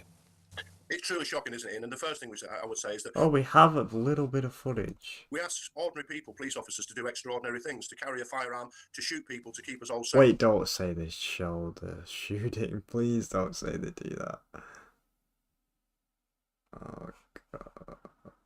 I think it's fine. You know, so these people, they don't feel valued at all. It looks because they've been heavily let down by the censored. system. In the case of the sergeant here, it's utterly outrageous. One, he was found, he was at the trial. Before the trial, the judge named him. There was no need to do that. And so there's no a £10,000 bounty on his head. This judge, I looked into him, of course, his mother used to cut out clippings from The Guardian, so you can read into that what you want. And then we have the fact he's found not guilty.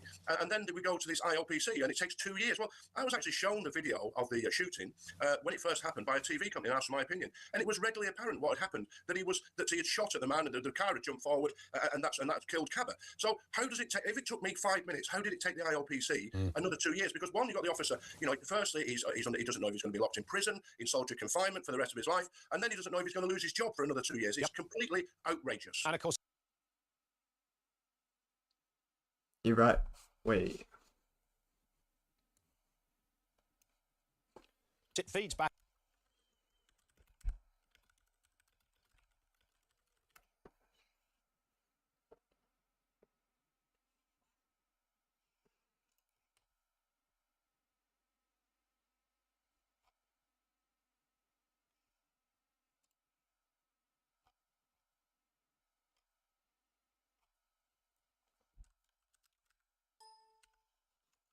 Another 2 years, because one, you got the officer, you know, firstly, he doesn't know if he's going to be locked in prison, in solitary confinement for the rest of his life, and then he doesn't know if he's going to lose his job for another 2 years. It's completely clippings from The Guardian, so you can read into that what you want. And then we have the fact he's found not guilty, and then we go to this IOPC, and it takes 2 years. Well, I was actually shown the video of the shooting when it first happened by a TV company and asked for my opinion, and it was readily apparent what had happened, that he had shot at the man and the car had jumped forward, and that killed Cabba. So how does it? Oh, right, sorry. I thought he said a cab. I'm so retired. I thought he said a cab, but he's talking about Chris Cabba.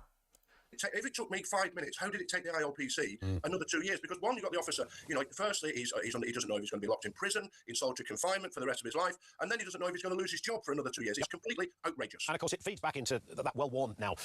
It's not even a theory; it's a reality. That if you sit there in the IOPC, you know that officer had half a second, if that, to make a split-second decision. There was a maniac using a car clearly as a weapon. It could have easily gone the other way when the officer himself lost his life as a result of what was happening there. Because over there at the IOPC, when everyone's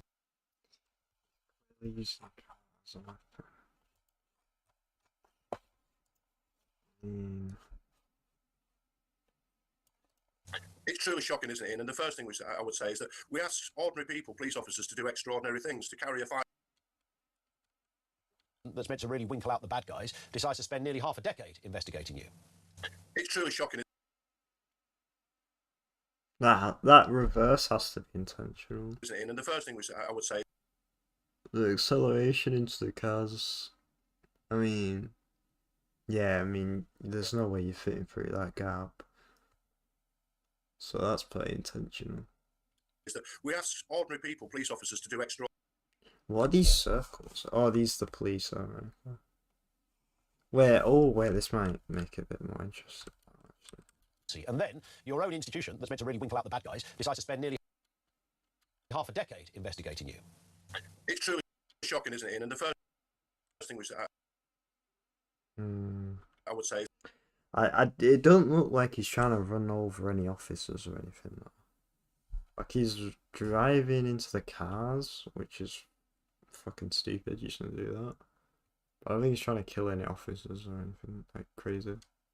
Is that we ask ordinary people, police officers, to do extraordinary things, to carry a firearm, to shoot people. Oh, I shouldn't. To keep us all safe, you know. So these people, they don't feel valued at all because they've been let down by the system. In the case of the sergeant here, it's utterly outrageous. One, he was at the trial. Before the trial, the judge named him. There was no need to do that, and so there's now a £10,000 bounty on his head.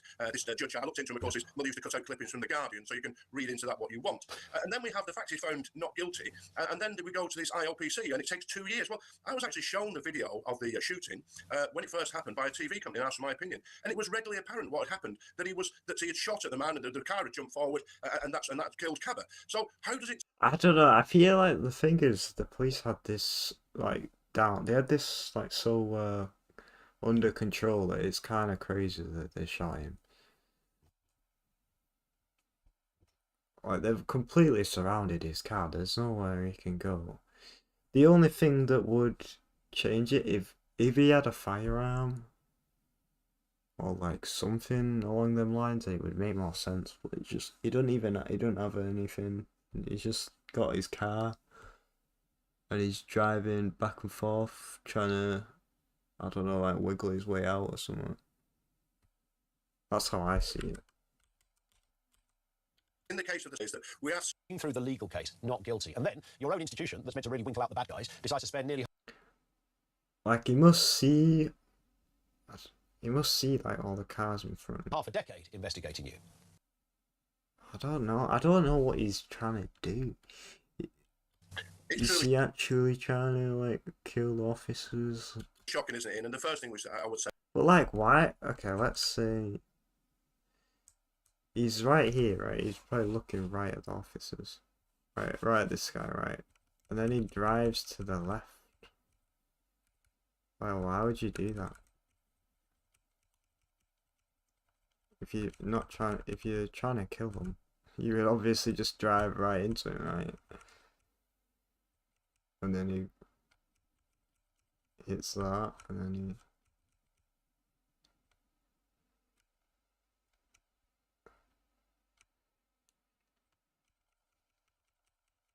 And then again, here, there's an officer right here.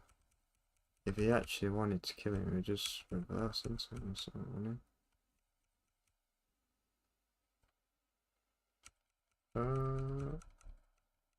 Well, he can't really, because his car's fucking stuck in it.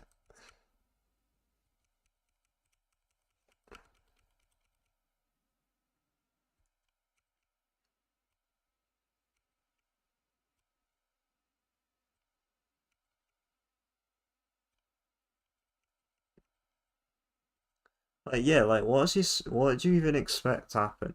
But in this situation, or has he already been? He might have. I don't think he's already been shot. Yeah, I think it's before he's been shot. Like, he's surrounded. He can't go back or forward. He could maybe get out the car, but then there's a police either side of the car. If he had a gun, he could like shoot one. But like, he's not gonna be able to get them all. Like, they have them all. They have it all under control, in my opinion. It seems kind of stupid to shoot him, unless you knew he had a gun. Which he is in a gang. He's in a 6-7 gang. So, you know, I don't think it's unreasonable to think he has a gun. But like, you can't just go off of presumptions and shit like this, I feel like.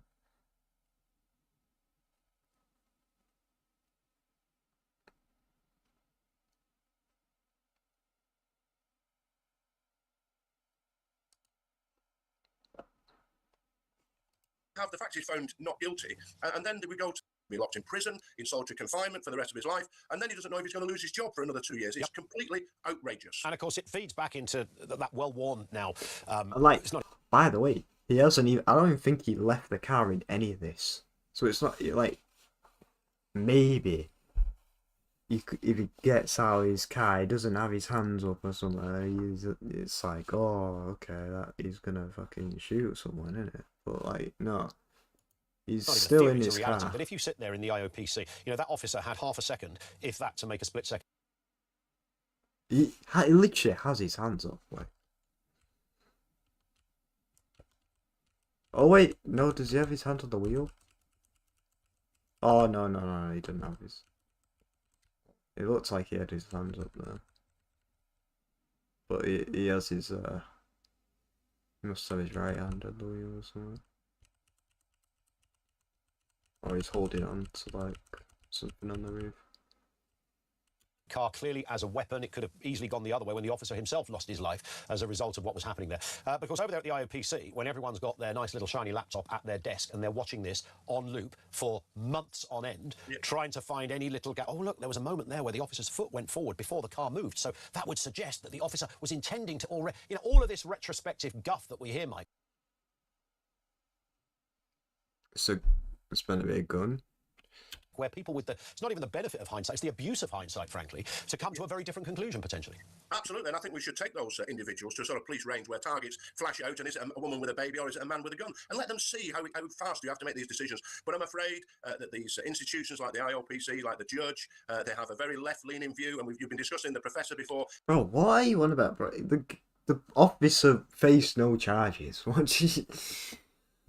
How are you even narratising it like this? And I think this insidious belief that white man guilty, black man innocent. We had that photograph. You're showing realistic photographs of Cabba here, a violent gangster. Too often we get that smiling face, oh, he's going to be a dad. Well, he actually had a restraining order. He wasn't allowed to see his girlfriend. He was a wicked gangster who was going to be on trial for shooting somebody. I mean, this is probably just correct. Like, he's in a gang. He's fucking doing a bunch of illegal shit. Like, let's just be honest. Like, that's obviously the case. It's not a secret that this guy's like in a gang. You know, you listen to his music, it's just obvious. Come on.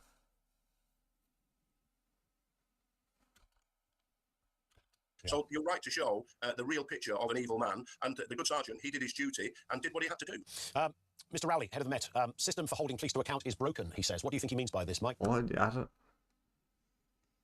I don't think there was really much threat in this situation. Maybe it's just because we know that there wasn't a threat, because we know we didn't have a gun. He couldn't have done any harm with his car because he was blocked off from all angles. Like, even if he was trying to do some sort of harm, it was all kind of controlled so that he can't. Well, I think there's more. There's the time, really. Any discipline matters, and I suffered some of this. Most officers will suffer some of this. What should take, a day, a week, takes 6 months, 2 years, 4 years. Why does it take so long? And the process is often the punishment, because this officer has been found not guilty by the court. He's been found not guilty by the IOPC, and yet he's had 4 years of punishment. So as I say, the process is the punishment often, and that's not right. Yeah. Another story today. We hear that grooming gang members may be freed early from prison. I thought that was a no-no on the new Andy Burnham list of who should not come out of jail before their time. Well, as I say, the process is the punishment often, and that's not right. Yeah. Another story today. We hear that grooming gang members may be freed early from prison. I thought that was a no-no on the new Andy Burnham list of who should not come out of jail before their time. Is he stupid? Of punishment. So as I say, the process is the punishment often, and that's not right. Yeah. Another story today. We hear that grooming gang members may be freed. Oh no. Okay, no, I'm from prison. stupid. I thought that was a no-no. I thought I said victims. I was like, is he is he stupid? On the new Andy Burnham list of who should not come out of jail before their time. Well, it's another thing. If they say the big talk, they say they're going to do this, and then they do another thing. And I'm really thinking, and again, the left, they've never really liked prisons. They never really like punishment. They think that criminals are victims of society, etc., etc. And this is a good excuse that they can find to let them out. Because you would think if there was a crisis in prison, well, employ me, because what we could do is all the empty spaces in a prison, the prison exercise, fill them with porta cabins or tents. Empty out most of the women's prisons because they're non-violent crimes. Put in the sex offenders and police killers there. All these, get an army camp, put some barbed wire around it. These are simple things. If you Oh, this guy is like. This is just unhinged. Like, oh my god, he wants some like fucking World War II Nazi Germany ass fucking prisons. you had the Yo, let's put gas chambers in the prisons. will to do it, but they don't have the will to do it. Their solution is to let these evil people out. And just a final point, Mike, on what happened yesterday in Covent Garden down in London. It was something that could, we often say this is something that could have been a whole lot worse. It was bad enough where a woman with a blade was sort of rampaging in Covent Garden. 4 people were rushed to hospital. As it turns out, we understand their injuries, 2 were released, injuries not life-threatening or altering. But thank goodness, I think there's potential. I know it's being investigated. We can't say too much. Potentially. Woman held after 4 in scissor attack. What? Mental health issue. Yeah. Am I just? Maybe I am just like completely mind raped, but like I feel like the way the police react would be so different in this exact case if they were black. Like, come on, man. Woman held after. See, you put black man held after 4 hurt in scissor attack. Like, well, the reaction would be way more intense. Which, it's not like it doesn't make sense, like, because yeah, they probably are more likely to. They have like how do I phrase this?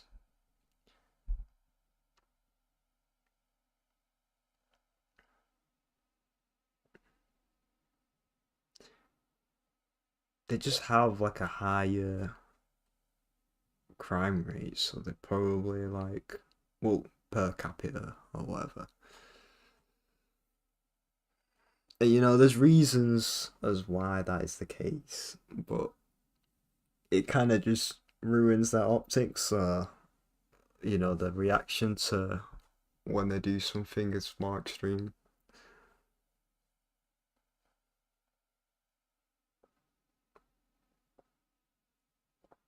So like, if this happened but he was black, you would get like, they would handle him way more like harsher, because they're more confident that he's gonna do something wrong. It does to most, even the untrained eye, look like that, if that's the correct way to put it. But certainly there's always a hero around, and one local barber apparently jumped out and attempted to alleviate and try and stop what was happening. Well, that's great news, isn't it? We get these good news stories of bravery by civilians and jumping out. And well done to the barber. I mean, I know that area like the back of my hand, all those streets. And it's a crowded area, so it would have caused a lot of mayhem there. But well done to the barber. It's good to see people doing a good news story rather than pan all the time. Absolutely right. Mike, thank you, as ever. Good to see you again. Mike Neville, former retired Scotland Yard detective chief. I don't think there's anything really. I feel like I've seen everything with it. LBC, oh, that's like a year ago.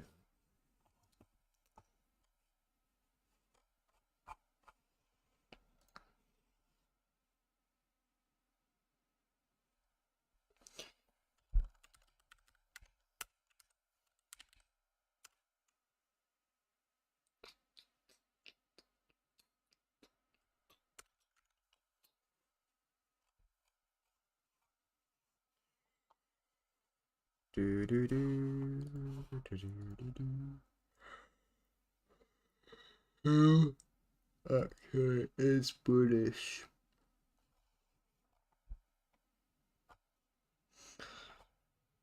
Yeah.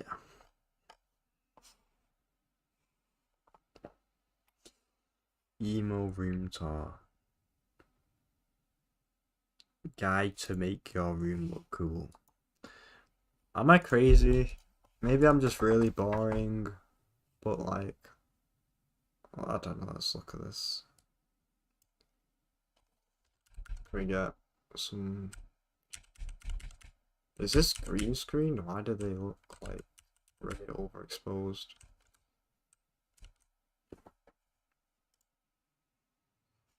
Yeah, like I don't like this. Just sticking a bunch of slop on your wall, like, I don't know, it just looks fucking shit. You look like a schizo. You look like a schizo, you also look like, just like a proper bot. Like a total bot. Total bot consumer. I'm going to buy. I love my commercial slop. I don't know. I love my media. It's just like something about it's just like I'm a bot. I love Marvel. I'm a bot.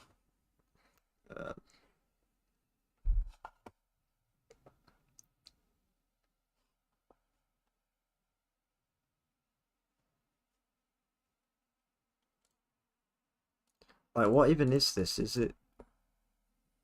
These are boxes. Like, everything... There's so much stuff in the room, nothing sticks out. Which is like...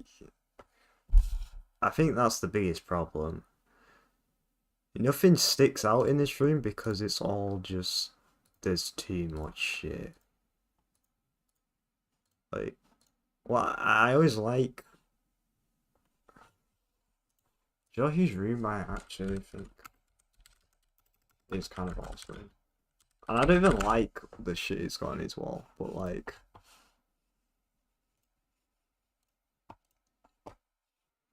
Let's see if we can find...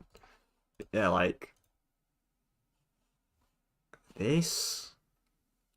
Maybe I'm just a total idiot, but... Like, look at... You notice the things on the wall because of how... simple everything is. These things pop out, you know, it's like you're in an art gallery. It's like it makes you focus on the things on the wall, and like this, you're just like, what do I even look at here? It's too much. And like, do you actually like fucking Marvel? Are you actually that much of a bot? You actually like Deadpool and Wolverine? There's no way. There must be a bunch. Oh no, I feel like this person does like Marvel. They've got way too much Marvel stuff. I thought maybe they just got given stuff and they're like, oh yeah, I'm gonna put it in my room even though they don't really care about it.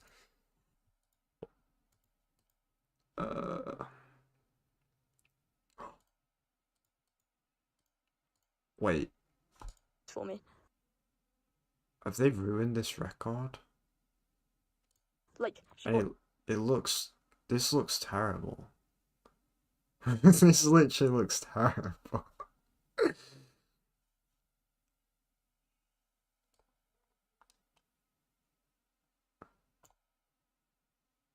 Is this The Last of Us or like The Walk? I think or something.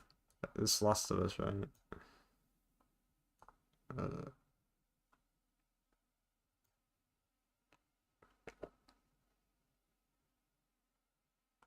I don't understand what the point of this is.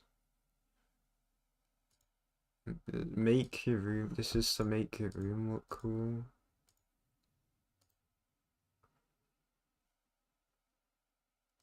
It's too much consumerism. Like I can't handle it. It just pisses me off.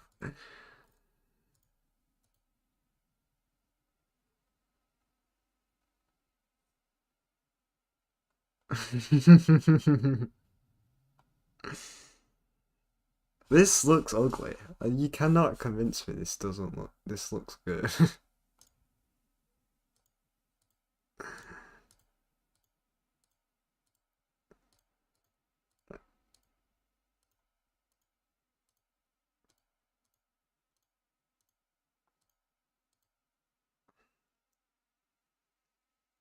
Hey, at least they got Peak, Amazing Spider-Man. Let's go.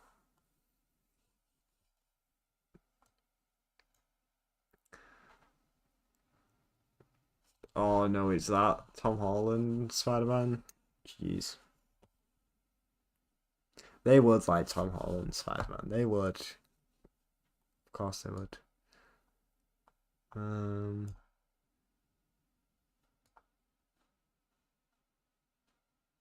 What is this? People in Twilight, so we did it all about Twilight. I don't know where the page is. Wait, they're British? I thought they were American. Didn't they have an American flag?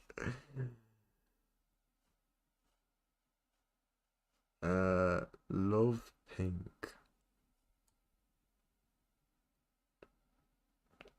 I swear I saw an American flag. I'm not crazy.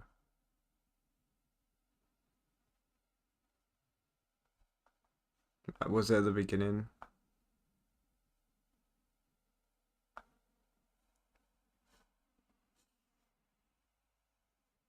Also, how is this emo? Is emo just consumerism slop? Is that what emo is? Just loving Marvel?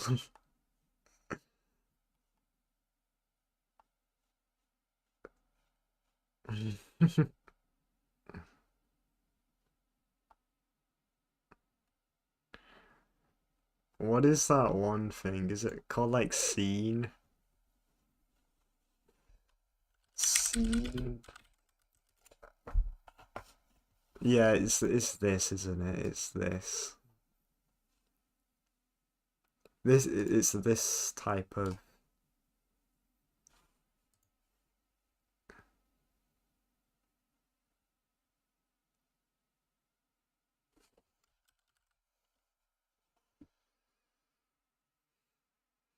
Evolving from emo and punk influences. How is this emo though? I don't get it. It's like fucking Hello Kitty, fucking. I don't get how this is emo. I don't get fashion trends, man. I don't understand. This must be like the worst fashion trend though. Scene? It just looks terrible. It just... Wow, okay, what is this, dude? Do people, like, actually genuinely think this looks good? It just looks fucking... I don't know. Kind of grosses me out. I think the colours just look bad.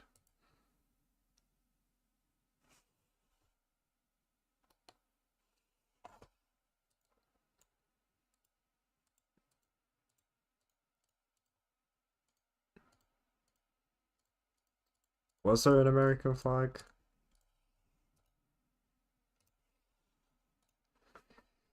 Yes, I was right. But they're British. No way you like America more than the UK. Okay, so I really tried to do the two hands there, but it just, I'm sorry. Okay, this is my room tour, this is my door. It's pretty freaking awesome. I'm so sorry for the lighting. We've got my beautiful Affliction hoodie. It's gorgeous, and it's blue on the inside because it's reversible. And then we've got my lever shirt, which I'm not going to show you. We've got my second Affliction hoodie, which is absolutely awesome. And then, oh my gosh, my Percival hoodie. This is called my Pride and Joy area. And then we've got this section of my room. We've got kind of just some random things here, just so that my door does not smash into the wall. We've got my very nice bag, and if you've been here since day one from my first video, you will see me get that. So, pretty I awesome. feel like I've known people like this. hit my hand. This is my guitar. It's very nice, very nice. My ukulele. My vintage Uggs, which aren't actually Uggs, but you know what, they are vintage. So this is the book I'm And I don't like talking to them because they're not that interesting to talk to. Like, I don't, what do you even talk to people like this about? As you could talk about.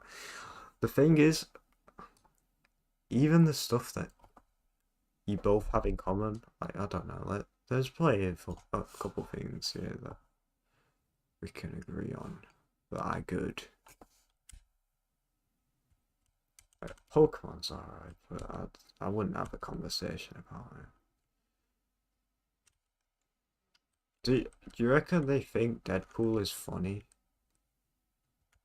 Yeah, they like Pulp Fiction, but like I feel like if I spoke to them about the film Pulp Fiction, they would have nothing to say about it.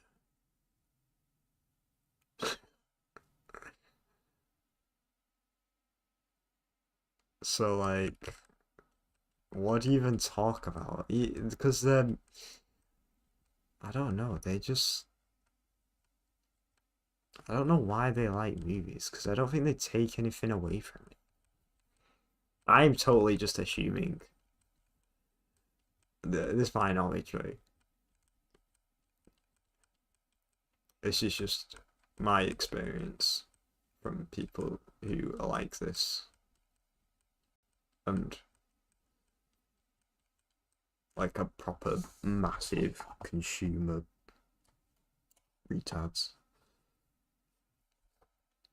Like, if you actually talk to them about the media, it's so just like they can barely even have a conversation about it. Which then, what else do you talk about? Like, it's just fucking shit. them. Although when I read You have Funko Pops? Why? shop, there's always Can we hear why? that's all I can really give you. This is my Wolverine area. He's also on my ceiling.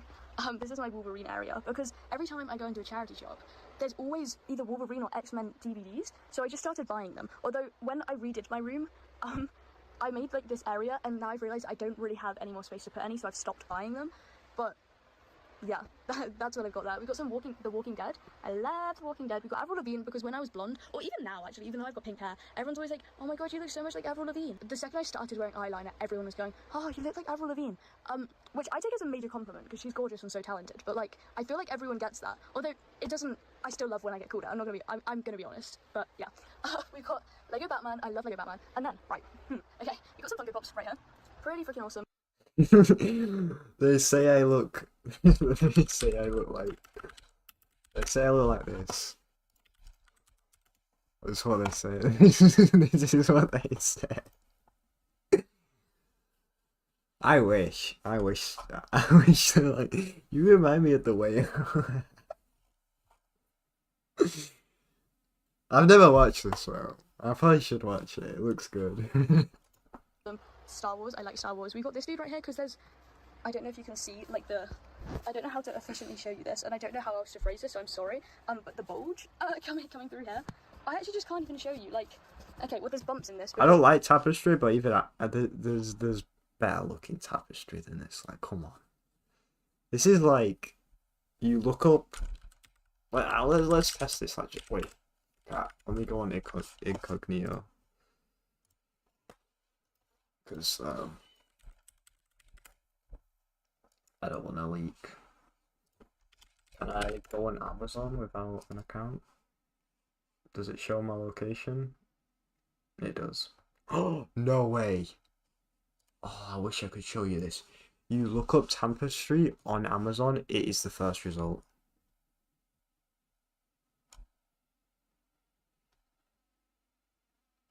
Yeah. And it just looks horrible. It just looks horrible and tacky. Like, I feel like there are some good ones. I'm gonna look for some. I'm not into this, but I feel like there are some good ones. God, there is so much. Okay, yeah, like this probably this looks pretty tacky as well. Surely there's good tapestry. It surely exists. Wait, this looks kind of cool. Yeah, this is fucking. This probably looks so tacky if you actually buy it, but I like the design. Like, that looks pretty cool.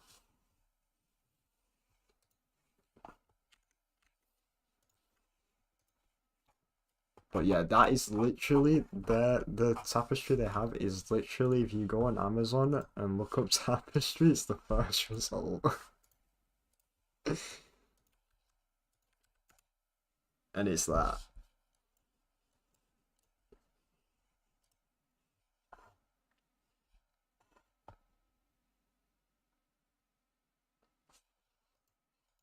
It's the exact same.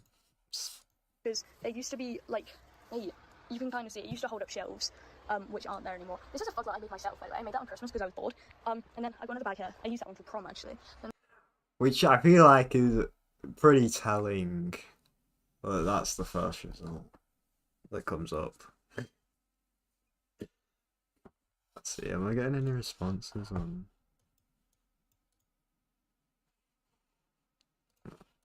And this is, if you can't hang them, there's with an arrow, the door, because I love sleeping with sirens. I'm seeing them soon, by the way. Soon meaning next year, but that's soon enough. We've got part of my swag, epic content, and then just some more posters. The Last of Us, because The Last of Us is my favourite thing in the whole wide freaking world. We're going to move this way. So, where to start?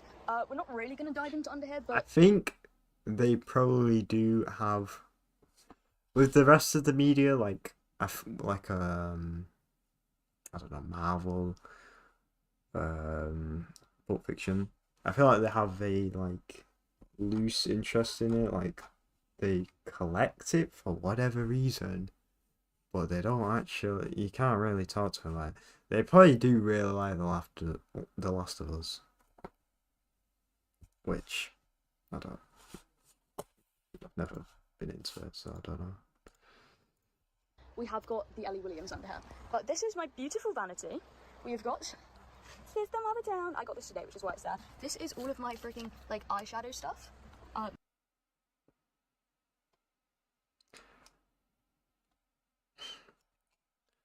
System of a Down. I've tried to listen to System of a Down, and I just can't. I don't like their vocals.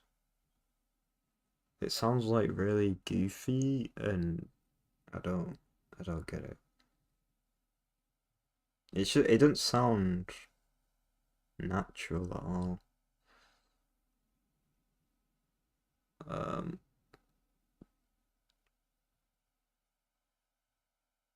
Yeah, I don't really get System of a Down. But I'm not into rock music, so. My black nail polish. This is like don't worry, design on this one of things, and also like Boring. So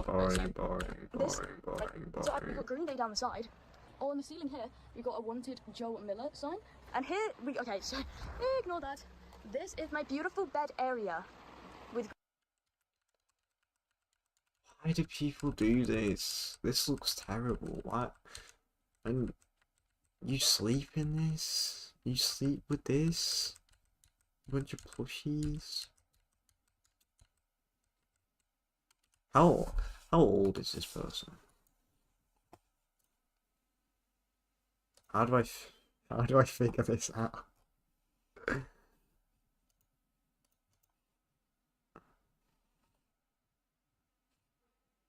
I actually don't think I can tell.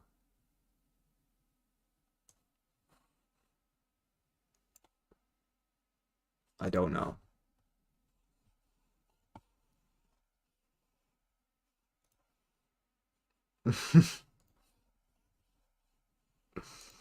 Yeah, we've got my. But yeah, why do we? There's like grown women who have beds like this. And I just don't. I need to turn off so that the sound isn't terrible. It looks like terrible to sleep in. I don't know why you'd ever think this would be comfortable to sleep in. I'm pretty sorry if the sound's been terrible so far. This is my bed. It's so cozy. We've got this, which I got. Are you not like sweating in there? For Christmas. It's really fluffy and really good quality. Spider-Man, we'll get to it. Here's the Bell pillow, Domo pillow, Paul Frank pillow, Pedro Pascal as Captain America, this dude right here, and my childhood. Now this is Spam Funko Pops. Dude, Pop 5 like posters and stuff. I meant to be there. Where is my face? I don't want to hear. So, okay. There's this little guy who studied very philosophy. Guys, I flipping love The Last of Us. Oh, yeah, this is my microphone. It's pretty tough.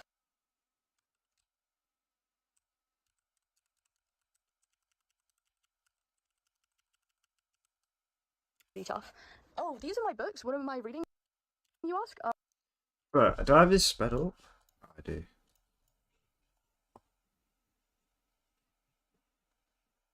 "109 things to say that shatter the male ego. How to piss off man. Oh, it's really not hard. 6, 7. Yeah, it's pretty easy to do that. Just to read up. The Last of Us philosophy, guys. I flipping love The Last of Us. And then the first Walking Dead comic. I love The Walking Dead also. I really like zombie media, if you can't tell. We've got some stickers here, The Last of Us stickers, because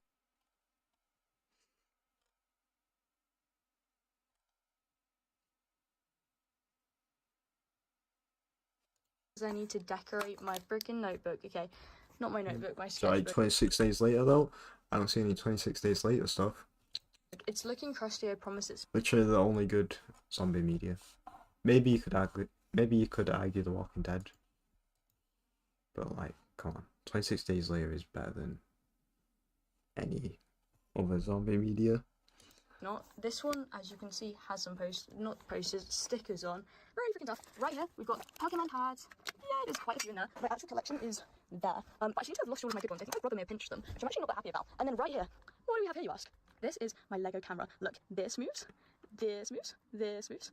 And if I just spin it around,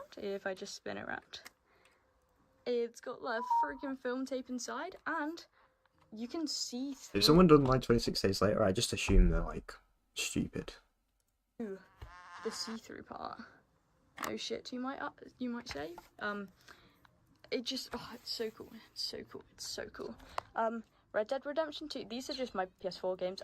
Red Dead, Horizon Zero Dawn, The Witcher 3, Final Fantasy 5 Remake. Wait, that's not 5. I'm retarded. Iron Man. Oh wait, these are DVDs. Aren't the Iron Man movies like not good? Spider-Man. The Greatest Showman.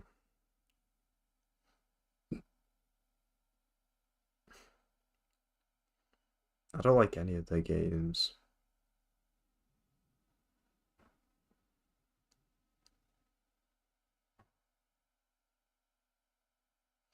I feel like none of them have like, they're all like story games. They're not like,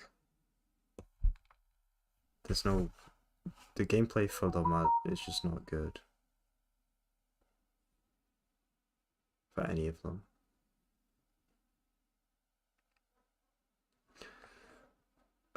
Spider-Man's good. I like Spider-Man. The Greatest Showman is kind of just meh. It's whatever.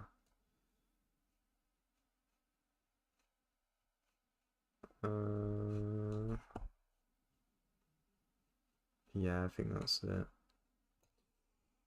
Why is my phone going?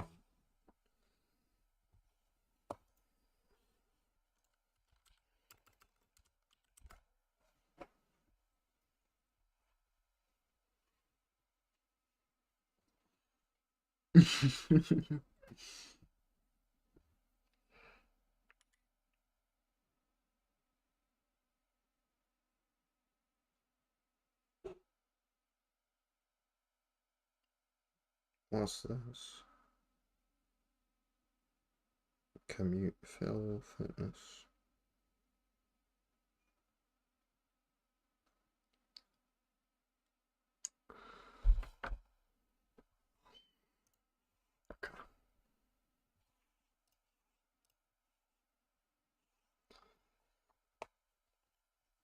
Please, YouTube, recommend me more. I mean, I could probably find more.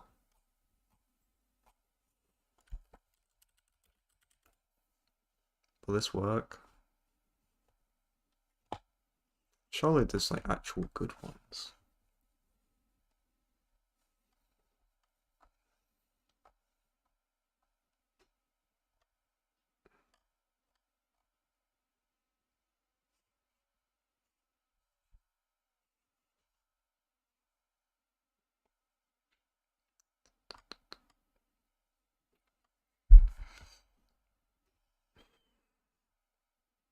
What the fuck is this? Kai Trump? Is this... What? Bro, that looks like someone I know in real life. Okay, now this is just... No, this is just a boring room. Oh my god, they have like a massive wardrobe.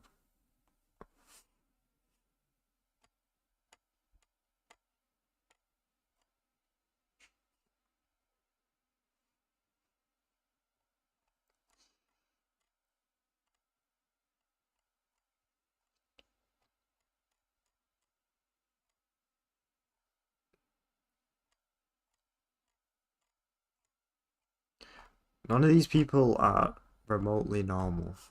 And like, they're all famous people. Yeah, like, I want this. I want this.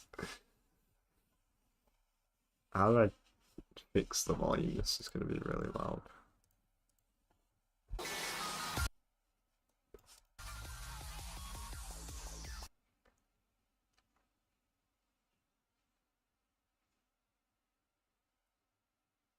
Do you have a bunch of paper on your wall, really? Wait, this person has a play button?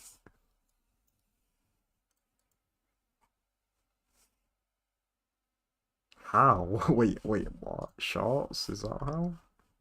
Yes.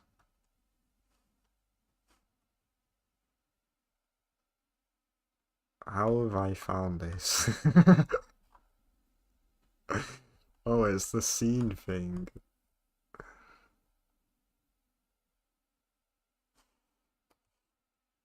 This is terrifying. I'm like actually scared looking at this.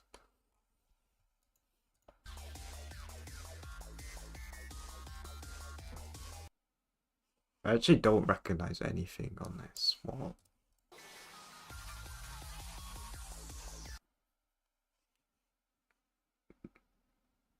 Rainbow Dash.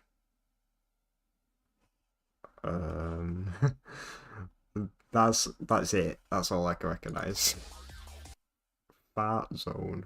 Ha ha ha ha ha. Wouldn't that be so funny if I put that on my wall?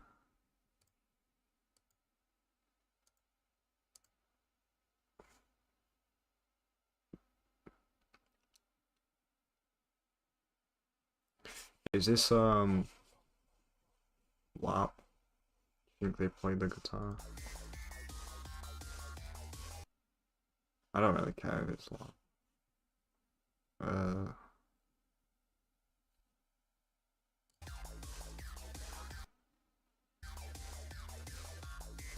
Oh, Weezer.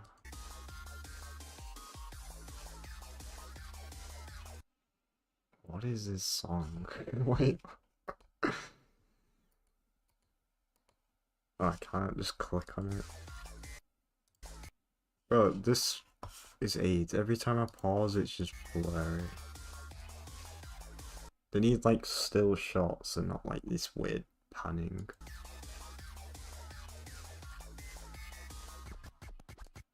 Oh, figures of really ugly anime figure. Trophies. You should bin every trophy you get. They look fucking shit. Oh, Chainsaw Man.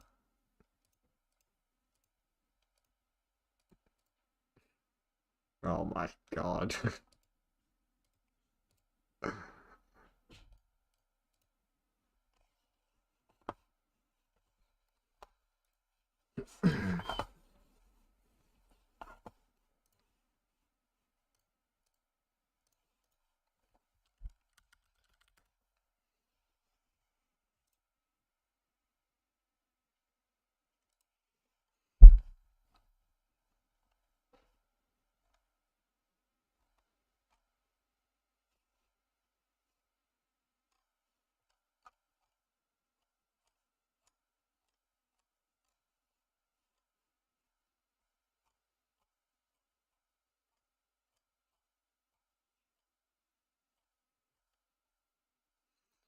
Why does everyone's room talk like people like the one I just watched? How do I find that one? It's true.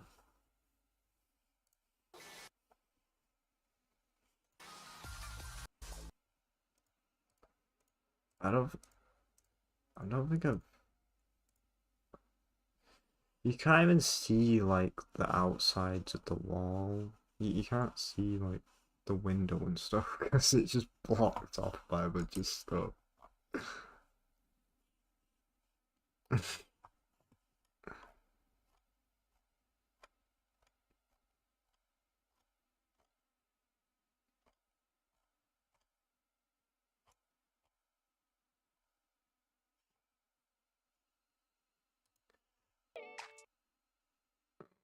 God.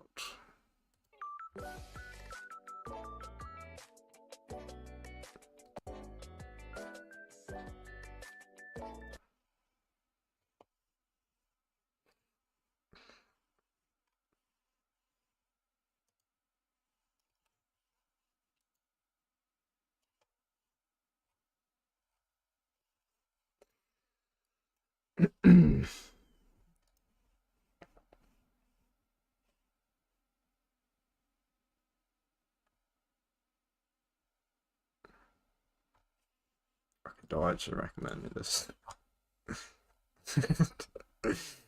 Please don't recommend me that.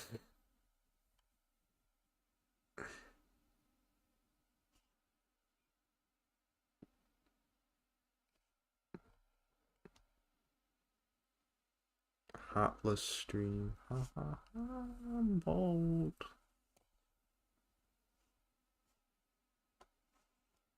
Makeup while on Omegle. Bro. Makeup on Omegle? What did I do? This person has like a normal room. That's awesome.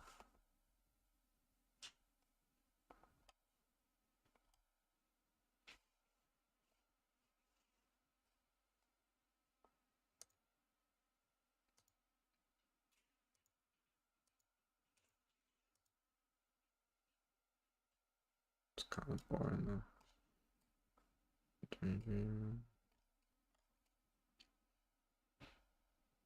Cleaning my depression room.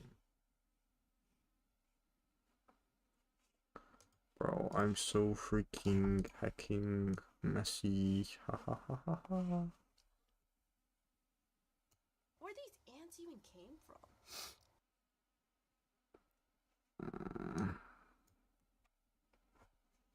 Why? Wait, honestly, the comments are probably way more interesting than the actual video.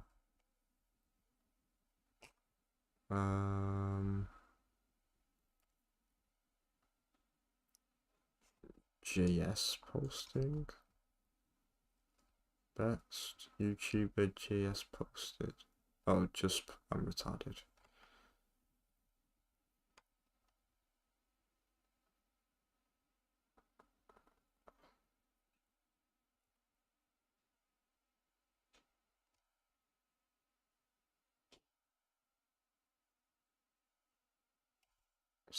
Good talk. I hate that people actually like this. I don't even think I can bear myself to watch that video. As soon as I realised what it was, I just I can't do it.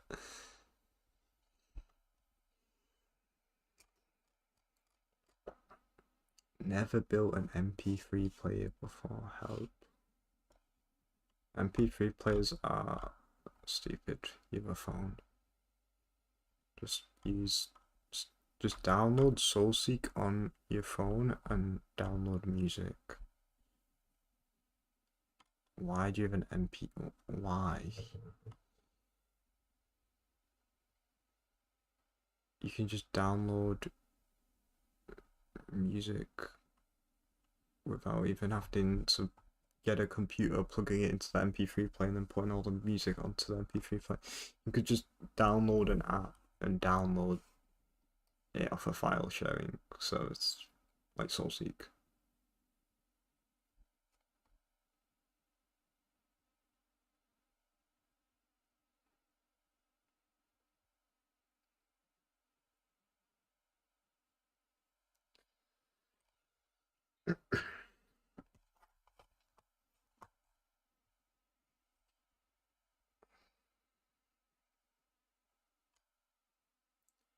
Lemon haze.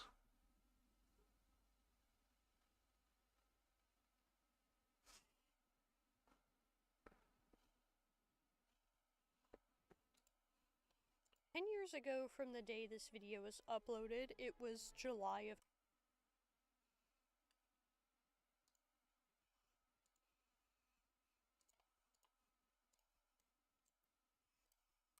2016. If you have been on the internet for the last year, there is probably a specific image or feeling that came to your mind. Photos of Sunset Boulevard or Starbucks or the Snapchat dog filter with a Rio de Janeiro filter on top of it. Or maybe you imagine your own Yeah, but none of them things were good. experiences when you were a kid or a teenager living through that time. I certainly did. If you lived through this time, you either had fun in 2016 or you hated it. But by the end of the year, It was okay. But people were just saying like because they were like 12. I hate being 12 actually. it seems like everyone hated it. People were saying it's horrible, how older years were better, how even if you enjoyed this year just a little bit, you must have been crazy or delighted in the death of Harambe. I know this because it's something I've experienced, because 2016 was unironically one of the best years of my life. This gives me an interesting perspective. I lived through this year and was conscious during it, surrounded by the culture and taking things in. I saw it being... Yeah, I never watched Leafy. I watched bottle flip videos. I remember that. I thought they were so hecking awesome. I saw it being hated on, and now it's suddenly this pinnacle. No. 10 years ago from the day this video was up. If this gives me an interesting perspective. I lived through this year and was conscious during it, surrounded by the culture and taking things in. The appreciation it deserves, and I am. Kind of.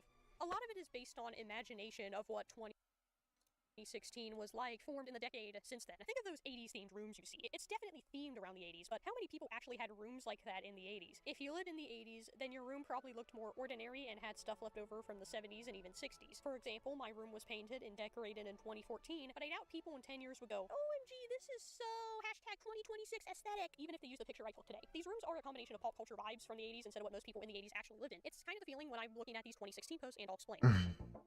Musically, selfies, Snapchat filters. These were definitely fun to have in middle school. I would get with my friend who actually did have Snapchat, and we'd put the dog filter on and all these other ones, and it would just be a bunch of fun. And then we'd make very embarrassing... Really?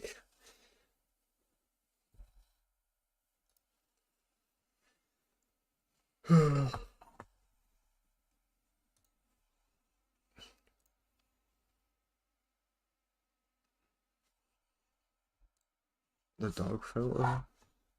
Was that so freaking epic and awesome?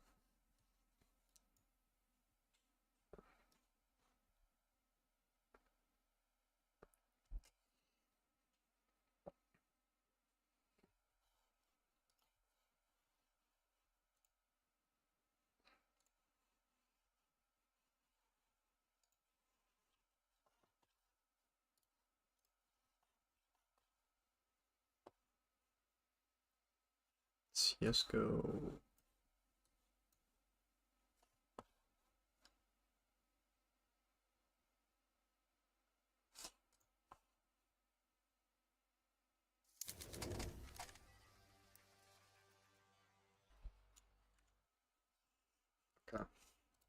Scene musically is, oh my god. But these things and others like hoverboards were just about following trends. Oh guys, look, it's a hoverboard. Even if it's just a Segway without a handlebar, we're gonna call it a hoverboard for some reason. Just looking up 2016 core, I get pictures of makeup, iPhones, Sunset Boulevard, and also Coachella, which... Wait, what is the point of this video?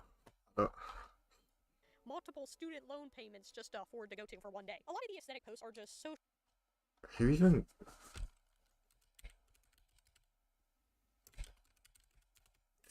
What is even goes this?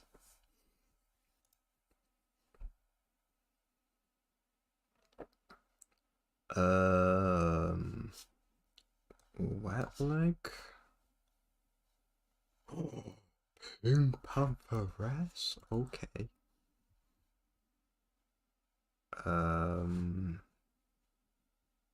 9-inch noise? What?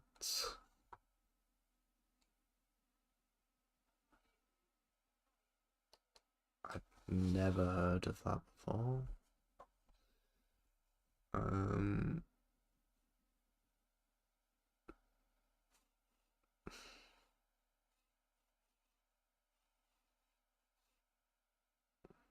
Wilson's Sexy Red. Okay, so they have like one good artist.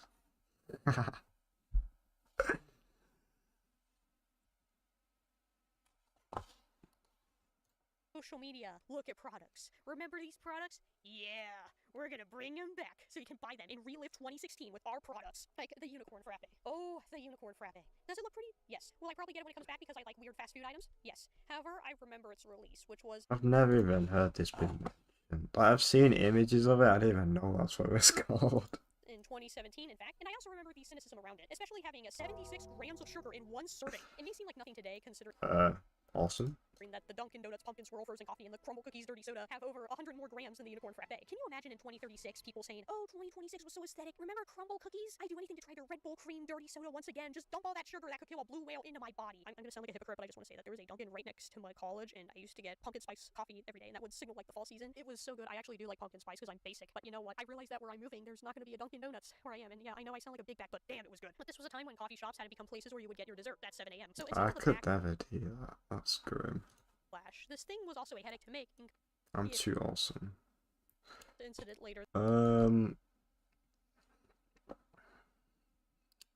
that year. I actually like to compare this aesthetic to a niche one, 2014 core. For me, the aesthetics surrounding 2014 feel more real and genuine, and I realize it's less consumerist and less centered around mainstream culture. Big pop artists.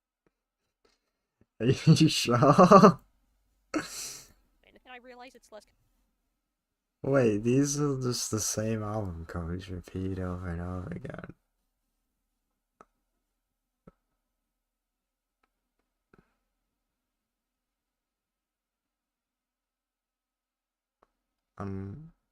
What? I like one album. Is there any other albums I like? I like the X.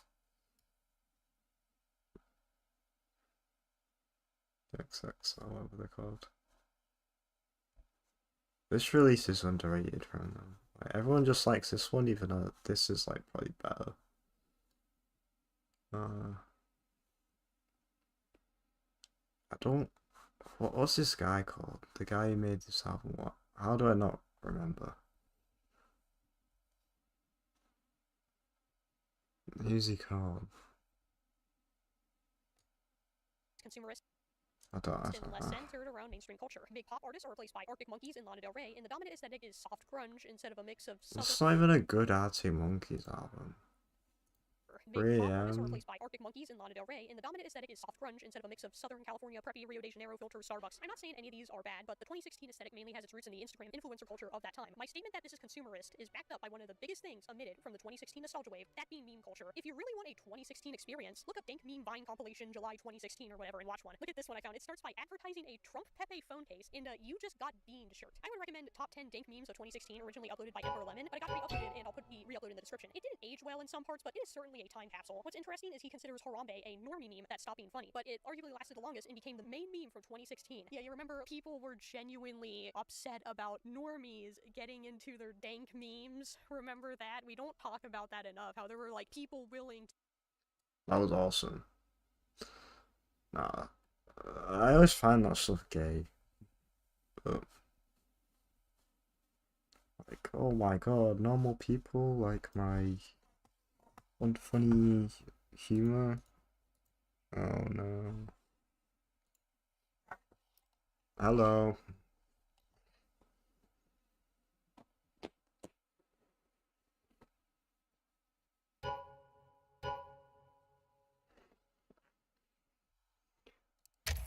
Wait, we're playing Vertigo?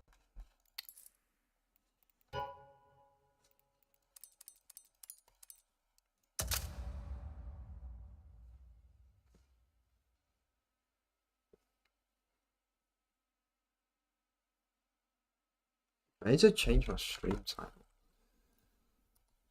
What did I even type? Is it still Far Cry 2?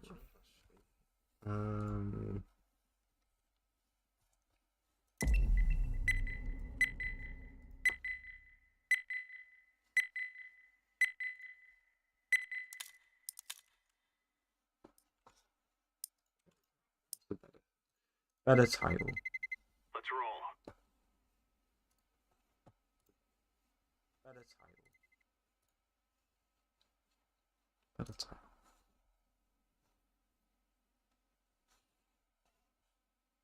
content, live.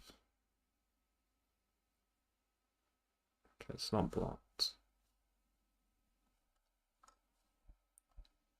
But all these VODs get blocked. It's kind of annoying. I just can't listen to music on stream. Right, lads. We're on. Tung tung. Tung tung tung sahur.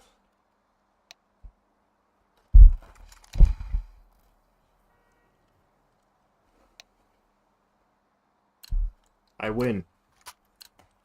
Go, go, go.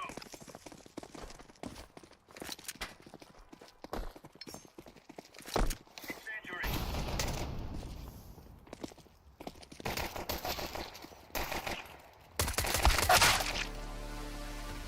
Bro, we're just getting destroyed already.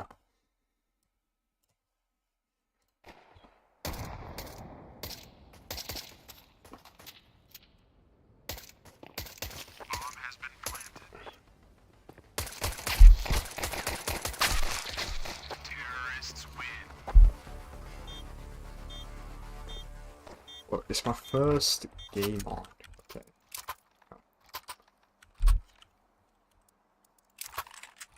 Oh my god. Everyone get the MP9, we won. We win.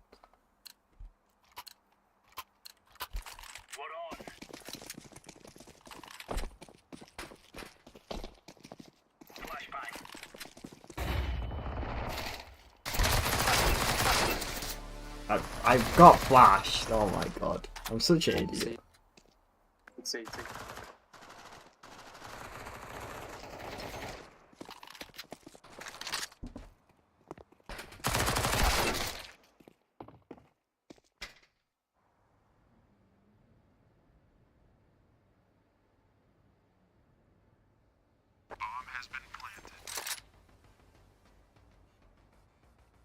Bro, flash him. Please flash him.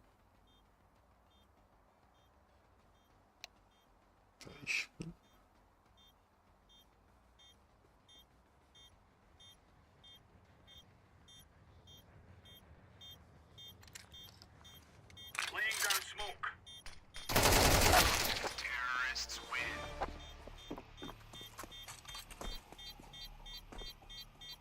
He had the upper hand there as well.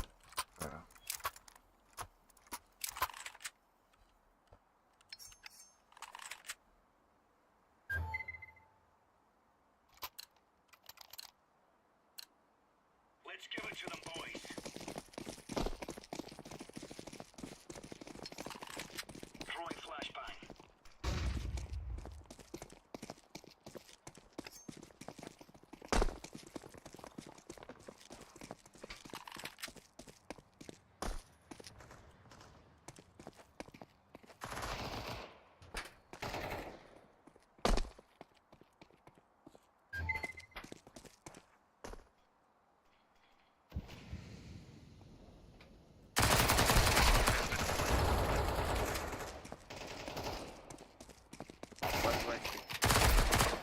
Inside.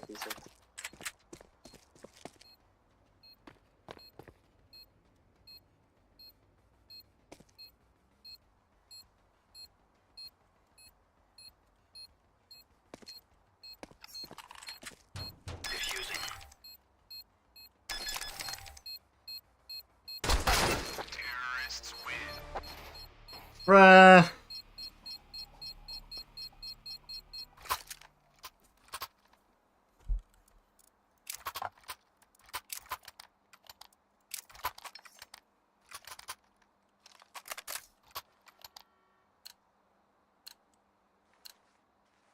Move it.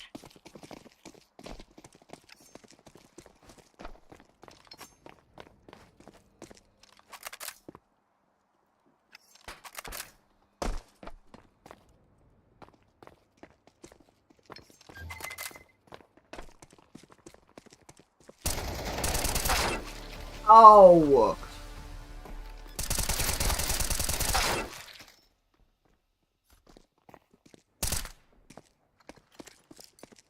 Deploying flashbang.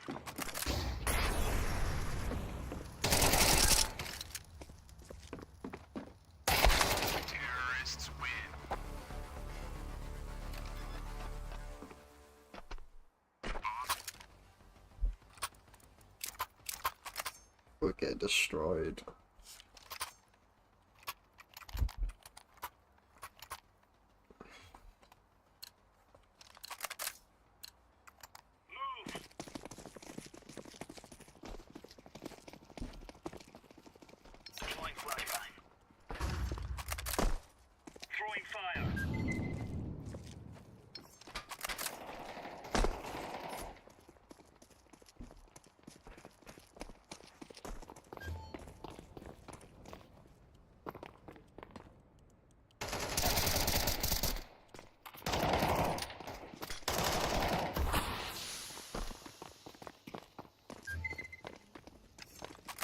A bomb? It might come from behind.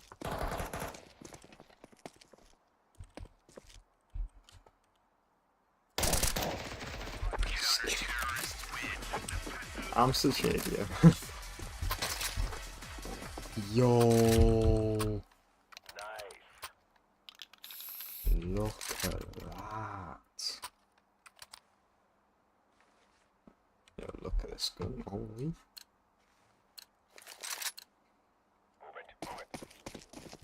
Why is the FaZe Clan logo like at that weird angle?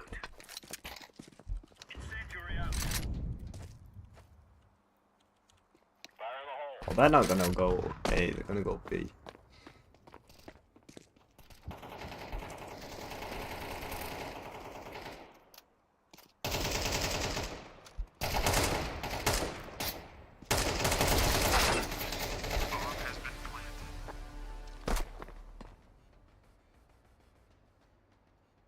None of them died?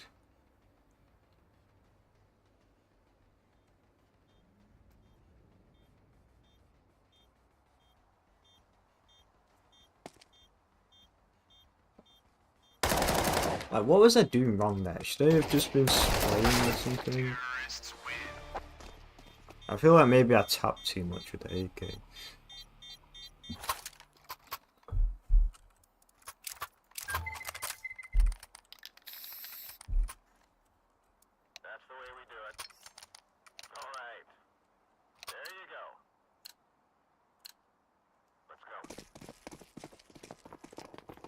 I mean, there was two of them, obviously.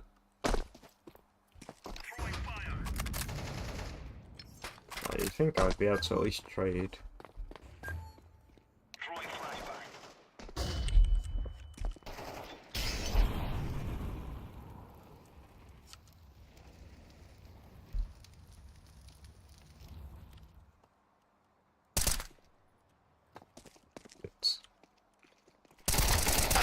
I'm such an idiot.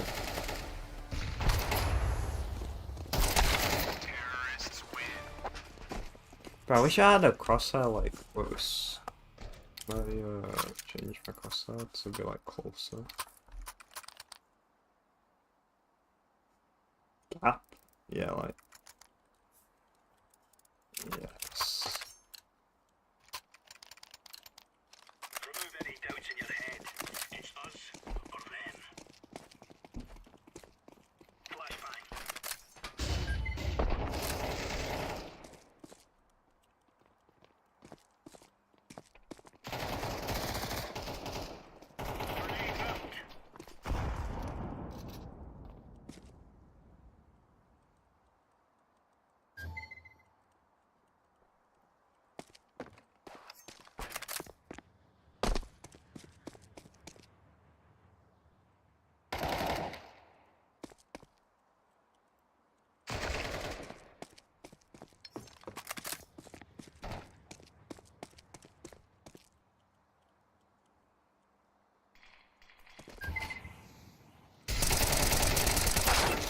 I'm so bad. I'm literally like, why was my crosshair there?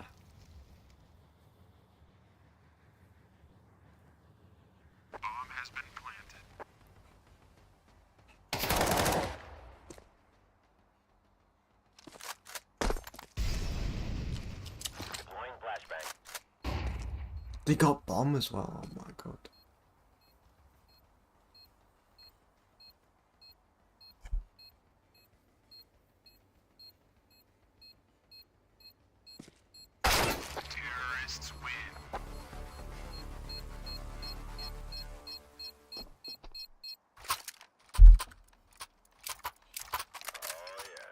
What am I doing? I need to lock in. I need to play like not a retard.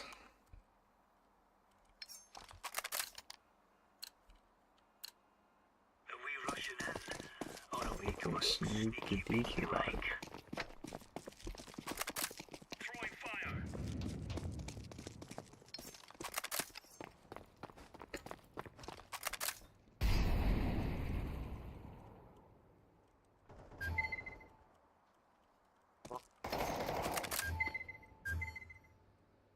Deploying flashbang.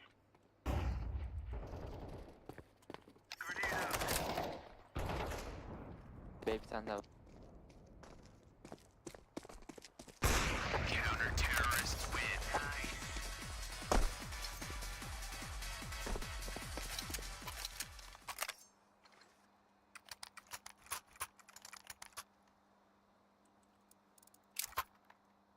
Oh yeah.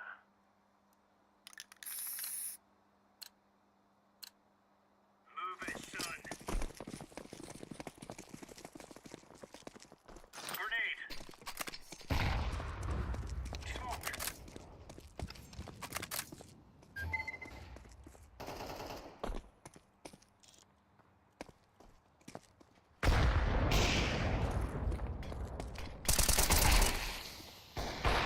Throwing a grenade. Throwing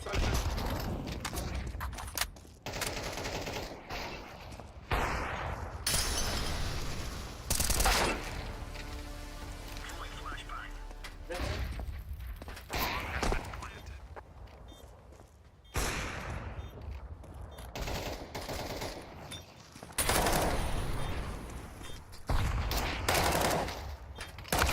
Terrorists win. That up, man. Jeez. This is annoying.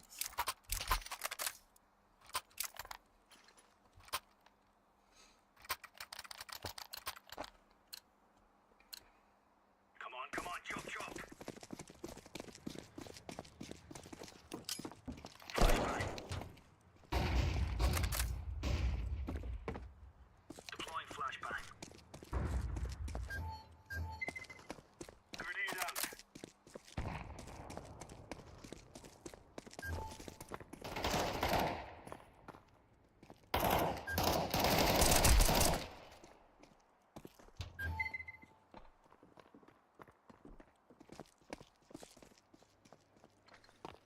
Grenade.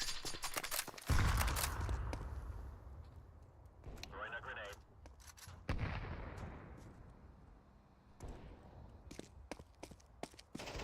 Laying down smoke. Grenade out.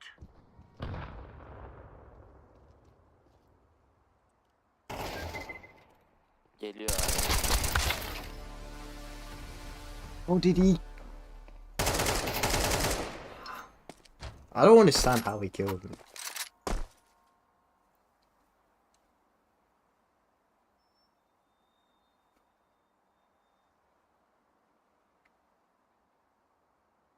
Counter-terrorists win.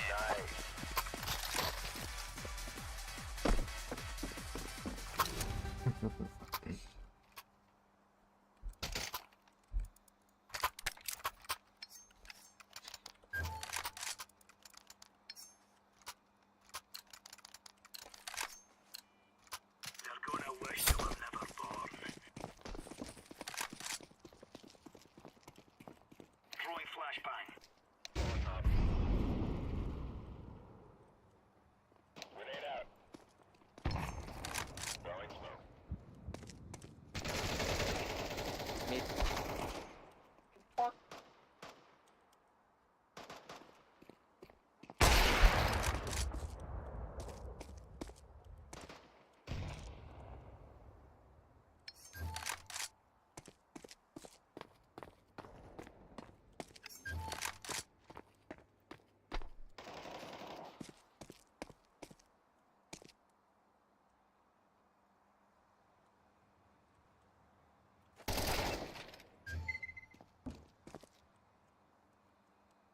Bir kalk geçmiş.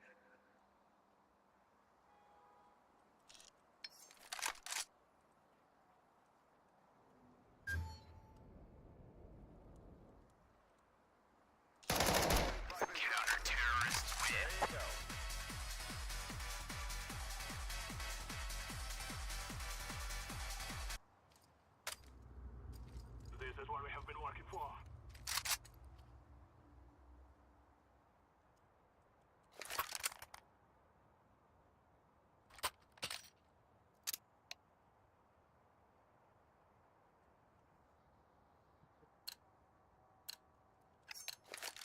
Let us go.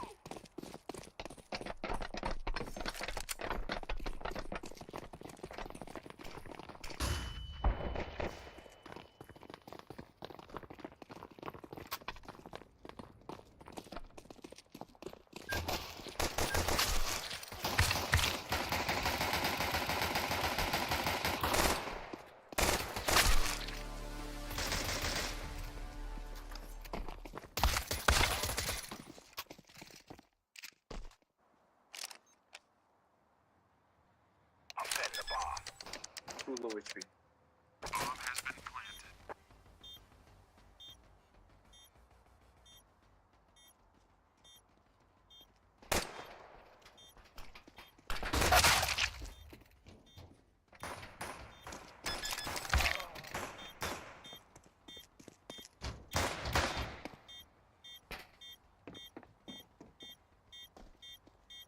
Bomb has been defused. Counter-terrorists win.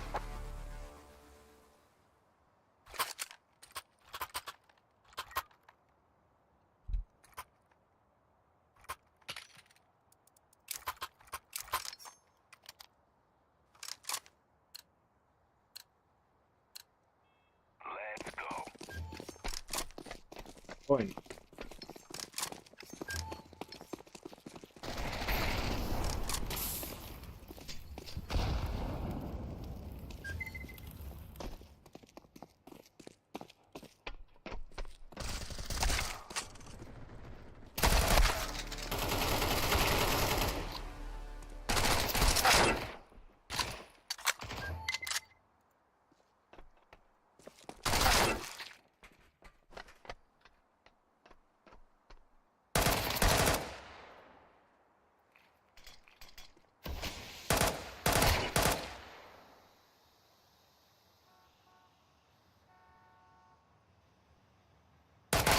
Terrorists win. We are the best. Bro, I wish I could aim like that. Oh yeah.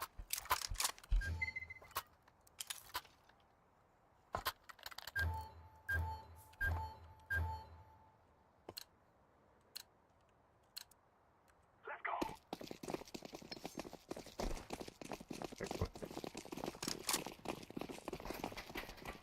You know what? I will aim like that. You ready?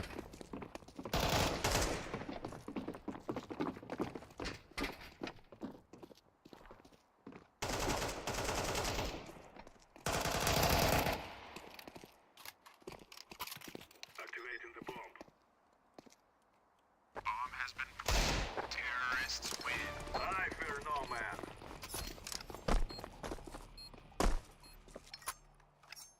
All right.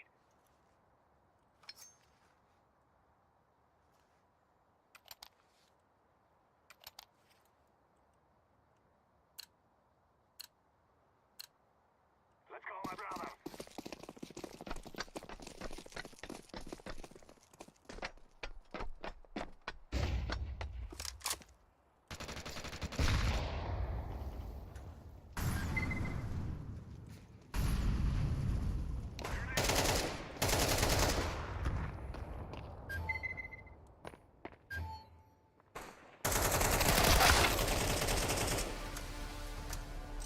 How do I always? Throw in the flashbang.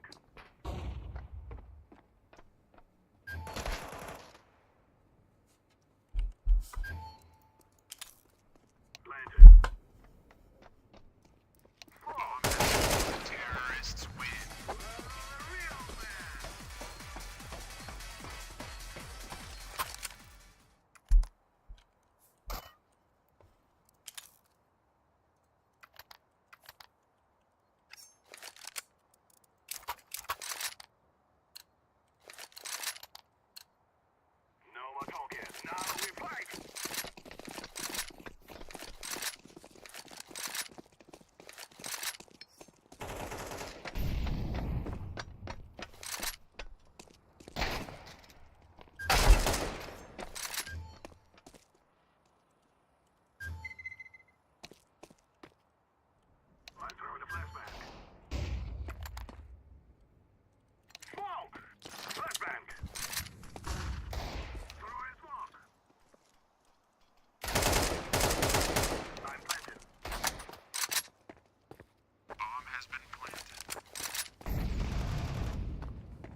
You will all die.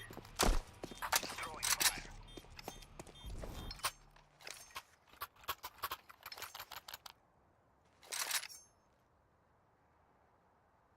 As long as I get a killer game, it's easy. Just one killer every game.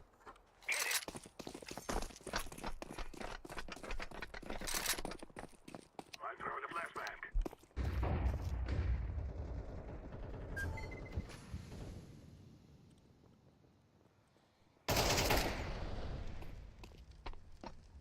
Smoke.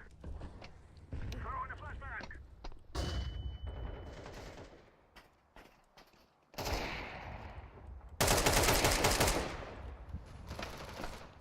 I didn't kill him or killed someone else. Grenade out. I've planted the bomb. Bomb has been planted. Terrorists win. We will stop your little scout.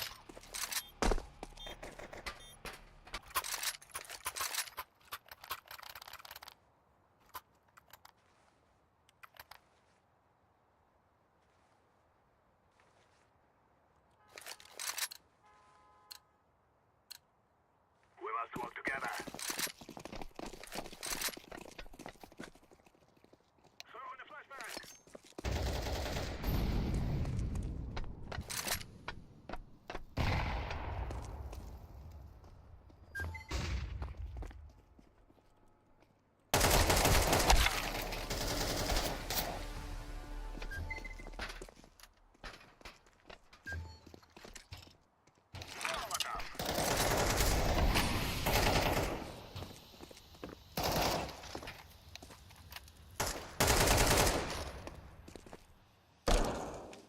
Activating the bomb.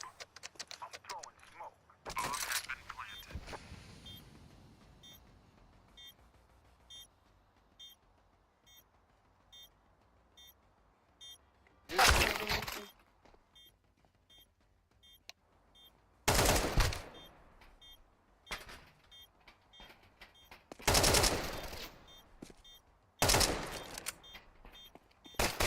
Terrorists win. All right.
Are you trolling?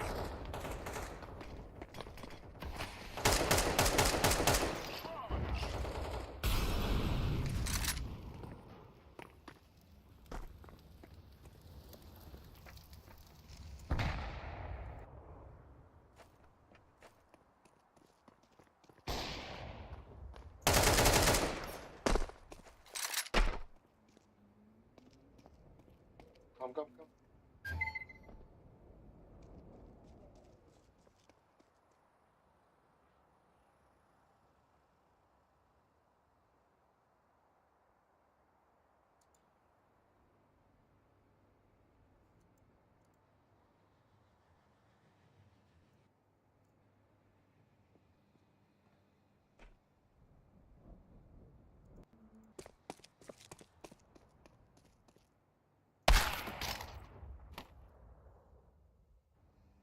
That's so cringe, man.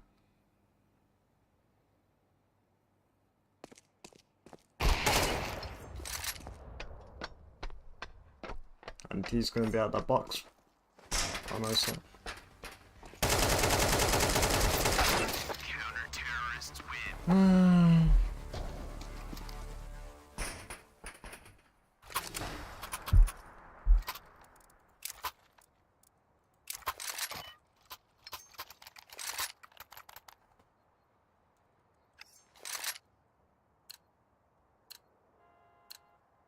Come on, let's go!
That game was terrible. That was just torture.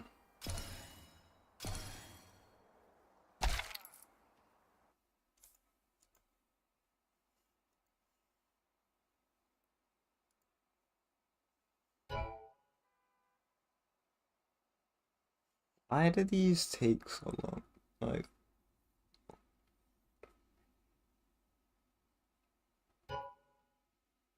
that's not even the problem. It's like, if you do that, your replay gets, if you leave, your replay gets corrupted, and also you leave your party you're in. Wait, is it offline?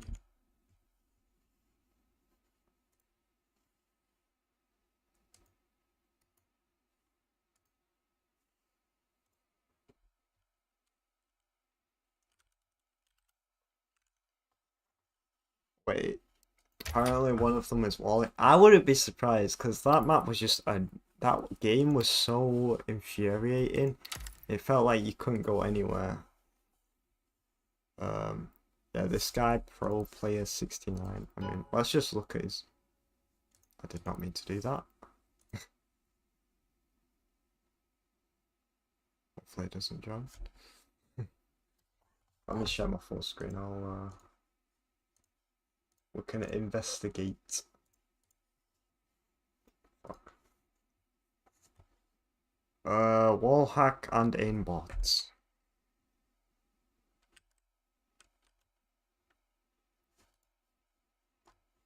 It was. Yeah, that was just a terrible game. I'm pretty sure it's hacking. I set the replay so.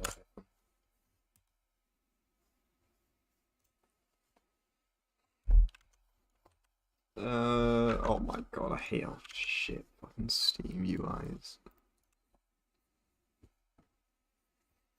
Yeah, that guy was definitely cheating.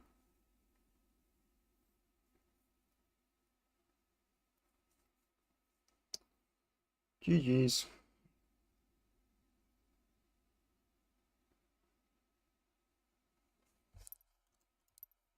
How do you report them? Profile.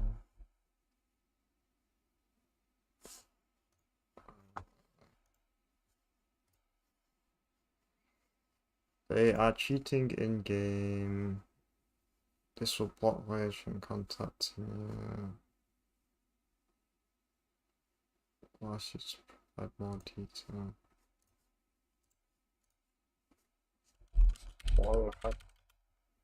And well, let's see before we make a comment. He might not be aimbotting, but he's definitely walling. That game was so unfun. Yeah, actually.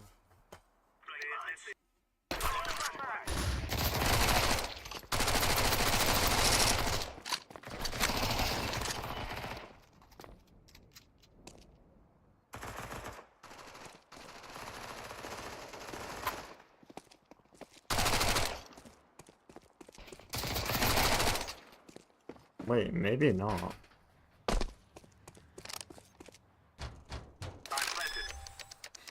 I don't think this guy's cheating, actually. I wish I could just bring up his profile. Oh, can I do it through this?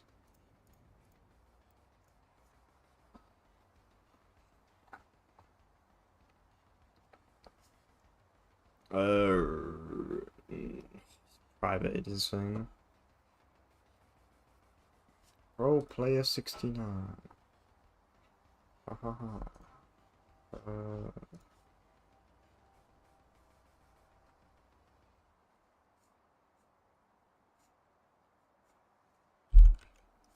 This is another shot. It's hit most of it. That's it.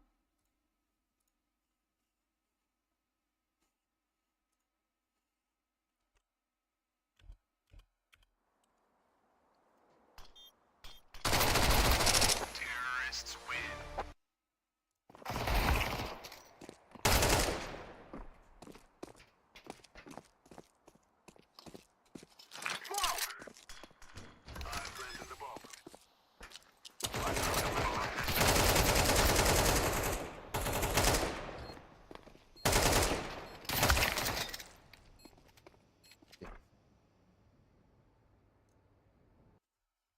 I'll see you later on.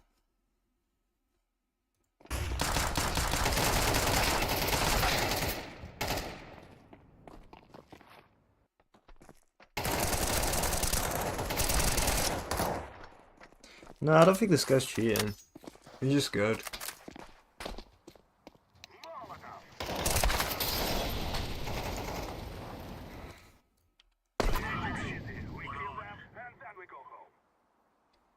Who else was on the leaderboard? Fitz. This guy was annoying as hell.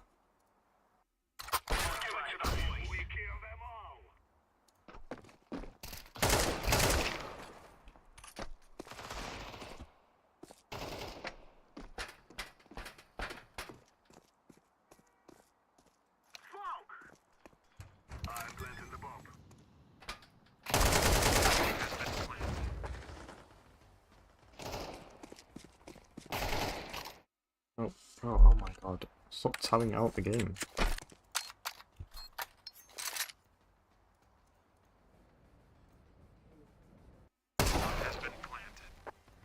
Trying to spectate this guy? Thank you.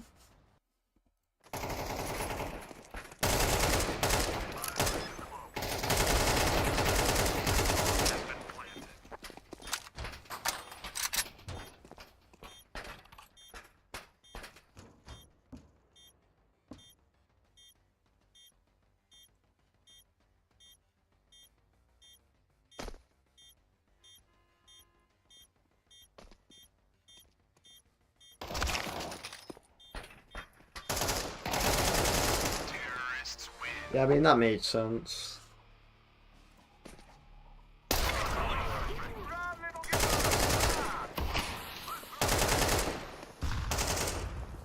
Yeah, it's shutting that smoke because I won't even know. Terrorists win.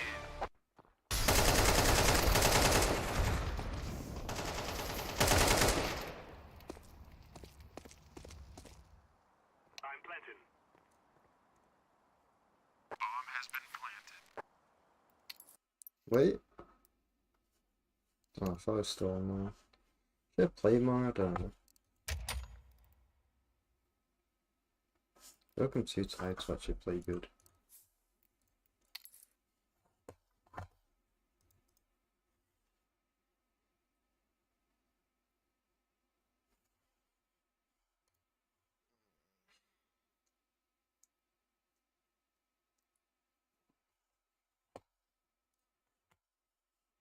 Well, I think that's it. I had a piss.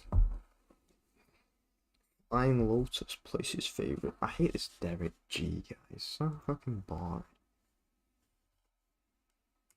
I don't even know how he gets to talk to these fucking guys because he just sucks.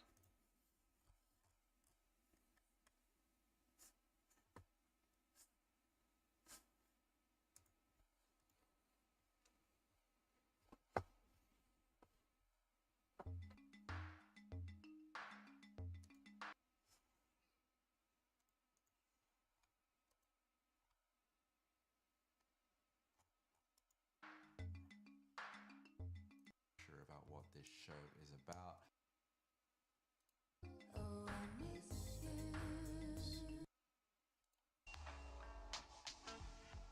Is the third. And he interviews all these artists, but he never has anything interesting to say. Let's watch this. See if he actually says anything about you. Welcome to Solid. He has like no good questions. Anything. Yeah, season 3. The first season was set in my office, the second at my dining table, and now the show has moved. But this news, I'm excited. It is an honor and a pleasure to have Flying Lotus. Oh, man. Rainy day. Hey, Big Mom. Shulter. I was telling you off air, this is a music show where I ask you to play from me. Set us up. You set us up. Tell me what do you want to play first? You know, when people ask you these things, I'm already skipping like subconsciously. Like, you always draw a blank. But, why? I don't know. Like, what's your favorite movie? Adaptation. It's a pretty solid movie. It's a pretty solid movie, actually. It's a pretty solid choice. I could go on why, but that would take over the whole show. What's your adaptation? What is that?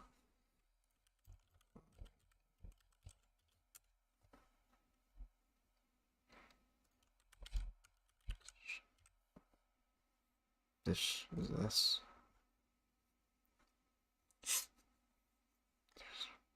A lovelorn screenwriter becomes desperate as he tries and fails to adapt the Orchard Thief for the screen. I guess I'll maybe watch it. Oh, man. For me, it's probably Blade Runner. Ooh. Probably. That makes so much sense for you. That's awesome. That's awesome, Dick. It would, right? It would. It would. And it will later on. What do you mean? Because who knows? There might be something Blade Runner related to be played today. I don't know. Okay, I thought you were like scoring next Blade. Oh, no, not I that was cool. like, I did a bit, though. I did some music for one of the Blade Runner anime shorts that came out related to the film last one. Yeah, it's interesting. It's teasing lots of different things. Am I supposed to pick? You can type it. You can tell me. Oh, well. If you want it to be a secret, then you can type it. Yeah. I like this. This is new because the iPad is new, so now like I can be fully surprised. Good. You might have heard it.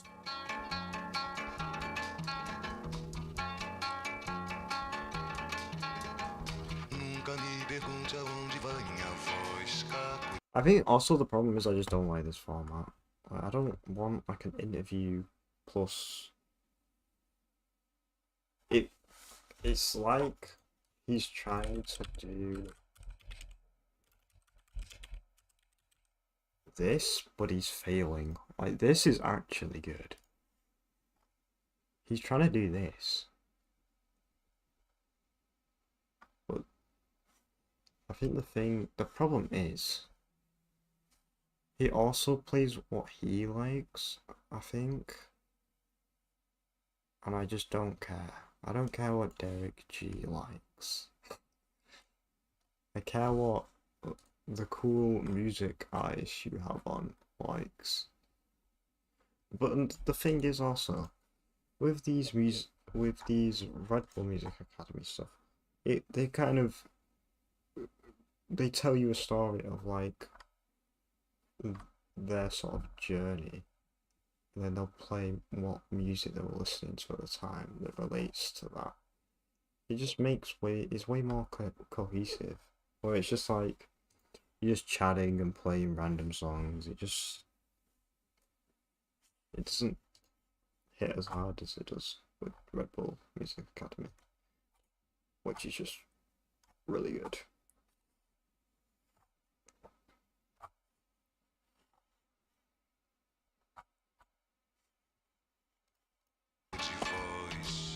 Nunca me pergunte aonde vão as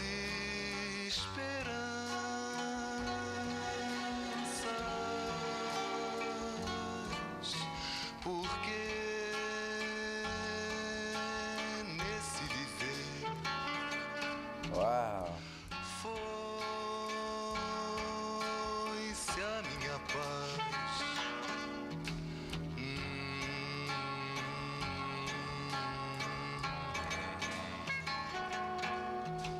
Pela rua triste cabisbaixa vai o vento. I want to ask you more about it, but I want to listen. Yeah, It's I so know, right? good. Yeah, It's so good. Beautiful, yeah, beautiful song. Luto pra crer.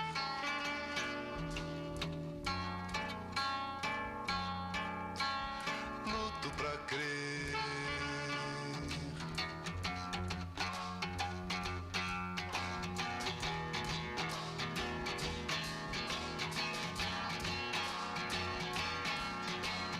Noite vem já, sol vem depois. Cundá, cundá, cundê, cundê, tê, cundê, cundê, tê, cundê, cundê, cundê, cundê, The guitar is so weird. Like it's got a bit of like rock and roll to it, you know. Where it's like it could be an electric guitar that feels like, you know, Yeah, how it's right. being played.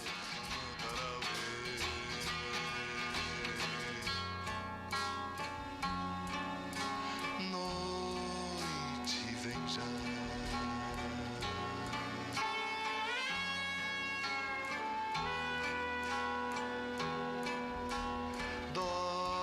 Dorme, sonho meu, rua em paz vai dormir.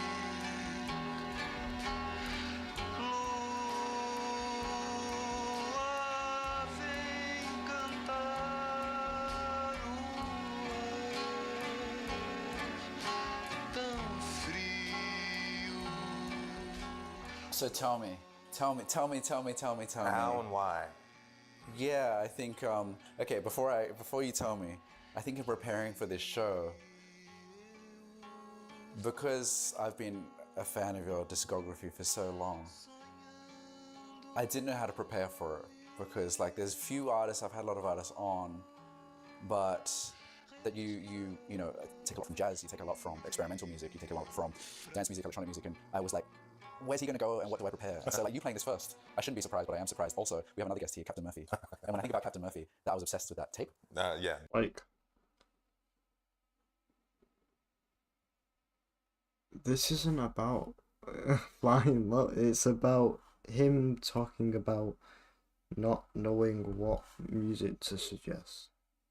I don't care what music you have to suggest. I want to fucking know about Flying Lotus. That's why people were watching the video. Mixtape, yeah. And the samples in that, I swear, would have influenced a lot of my taste at that point, because I like absorbed all the samples. That's amazing. What are all these? Now I done that. So when I That's think about amazing. you and Captain Murphy and this, I'm like, okay, Yeah. now it's starting to make sense. But Yeah. tell me. Well, you know, I've been in Brazil and did some digging out there and fell in love with music and learned a lot out there. Just in terms of just like rhythm and just hearing all these different harmonies and different approaches with, you know, that's kind of psychedelic inspired. So that song, I think it was one thing that was kind of more of a recent discovery by this artist. It was like, you know, one of these reissue labels found that track, and they released it maybe like 3-4 years ago, something like that. And yeah, it's just something that has been in rotation ever since. It's funny because, yeah, there's so much to it. Like, I'm not a lyricist. Also, what's the track list? I've not even heard the song be name dropped. Maybe I skipped past it. This guy to begin with, and it's in another language. So I'm just like going, oh, this is cute. Right. But it's got a cinema to it as well. Absolutely. Like, I know where I'm going to go next then. Let's go. This is selfish, but I swear it relates. Okay, wait. I get people going. Big mama. Which camera? All How's it feel to put something new out? Feels good. You know, that music I recorded back, so. Compilation by but in place. I kick. You can play up. You know, something completely left. Oh man, no, we're gonna stick with this vibe now. Bro. Okay. You set us up. Tell me what do you want to play first? Well, he's got to check his notes. Yeah, I wrote some things down. Just because, you know, when people ask you these things, you always draw a blank. But, Why? I don't know. Like, what's your favorite movie? Adaptation. It's a pretty solid movie. I hate that you picked the. What would I say? I don't even think I'd have an answer. Like, if you look at my IMDb, I don't even think none of these are really movies. Okay. I don't think that's my favourite film.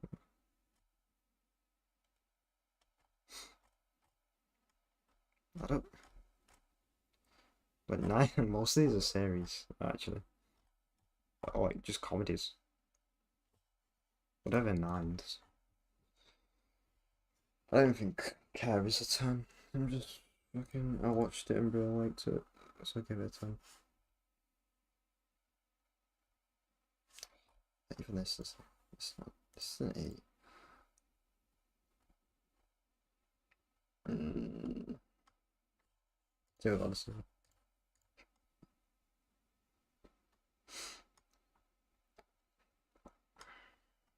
Favorite film? I can't even find a film.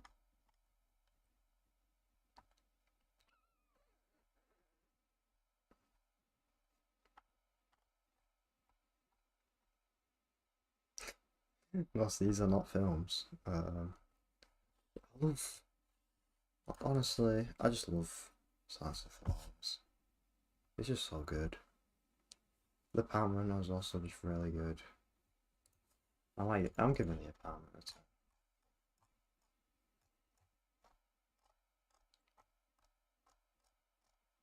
It's just like The Apartment actually does just feel like a perfect film.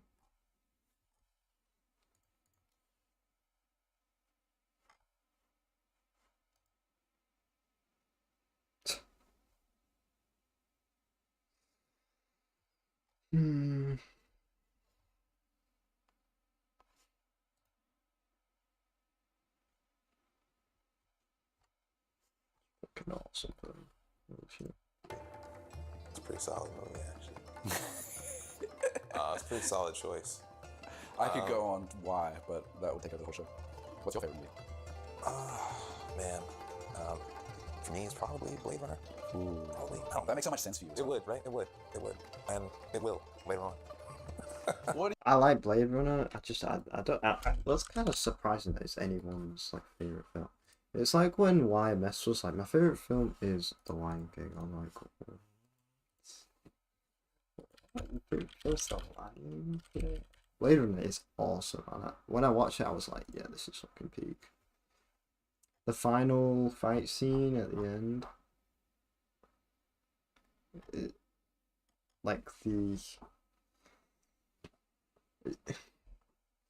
it's just so intense. It's so good.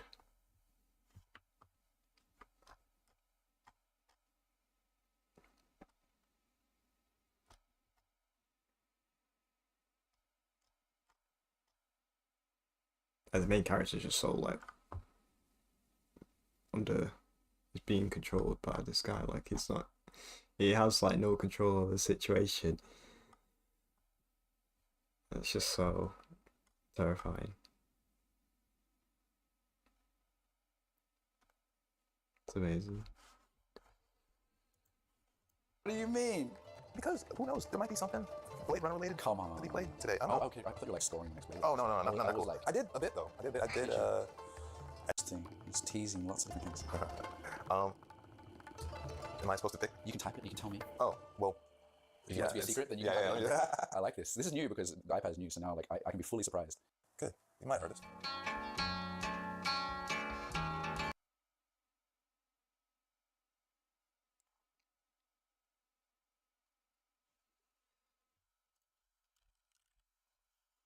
It's this. Yeah, I didn't name drop it, but I did put it on screen. This is a good song. I'm gonna download it. Download the album. Wait, is it just one song? Down. Rua Dois. That's just beautiful. It is right. Let's go.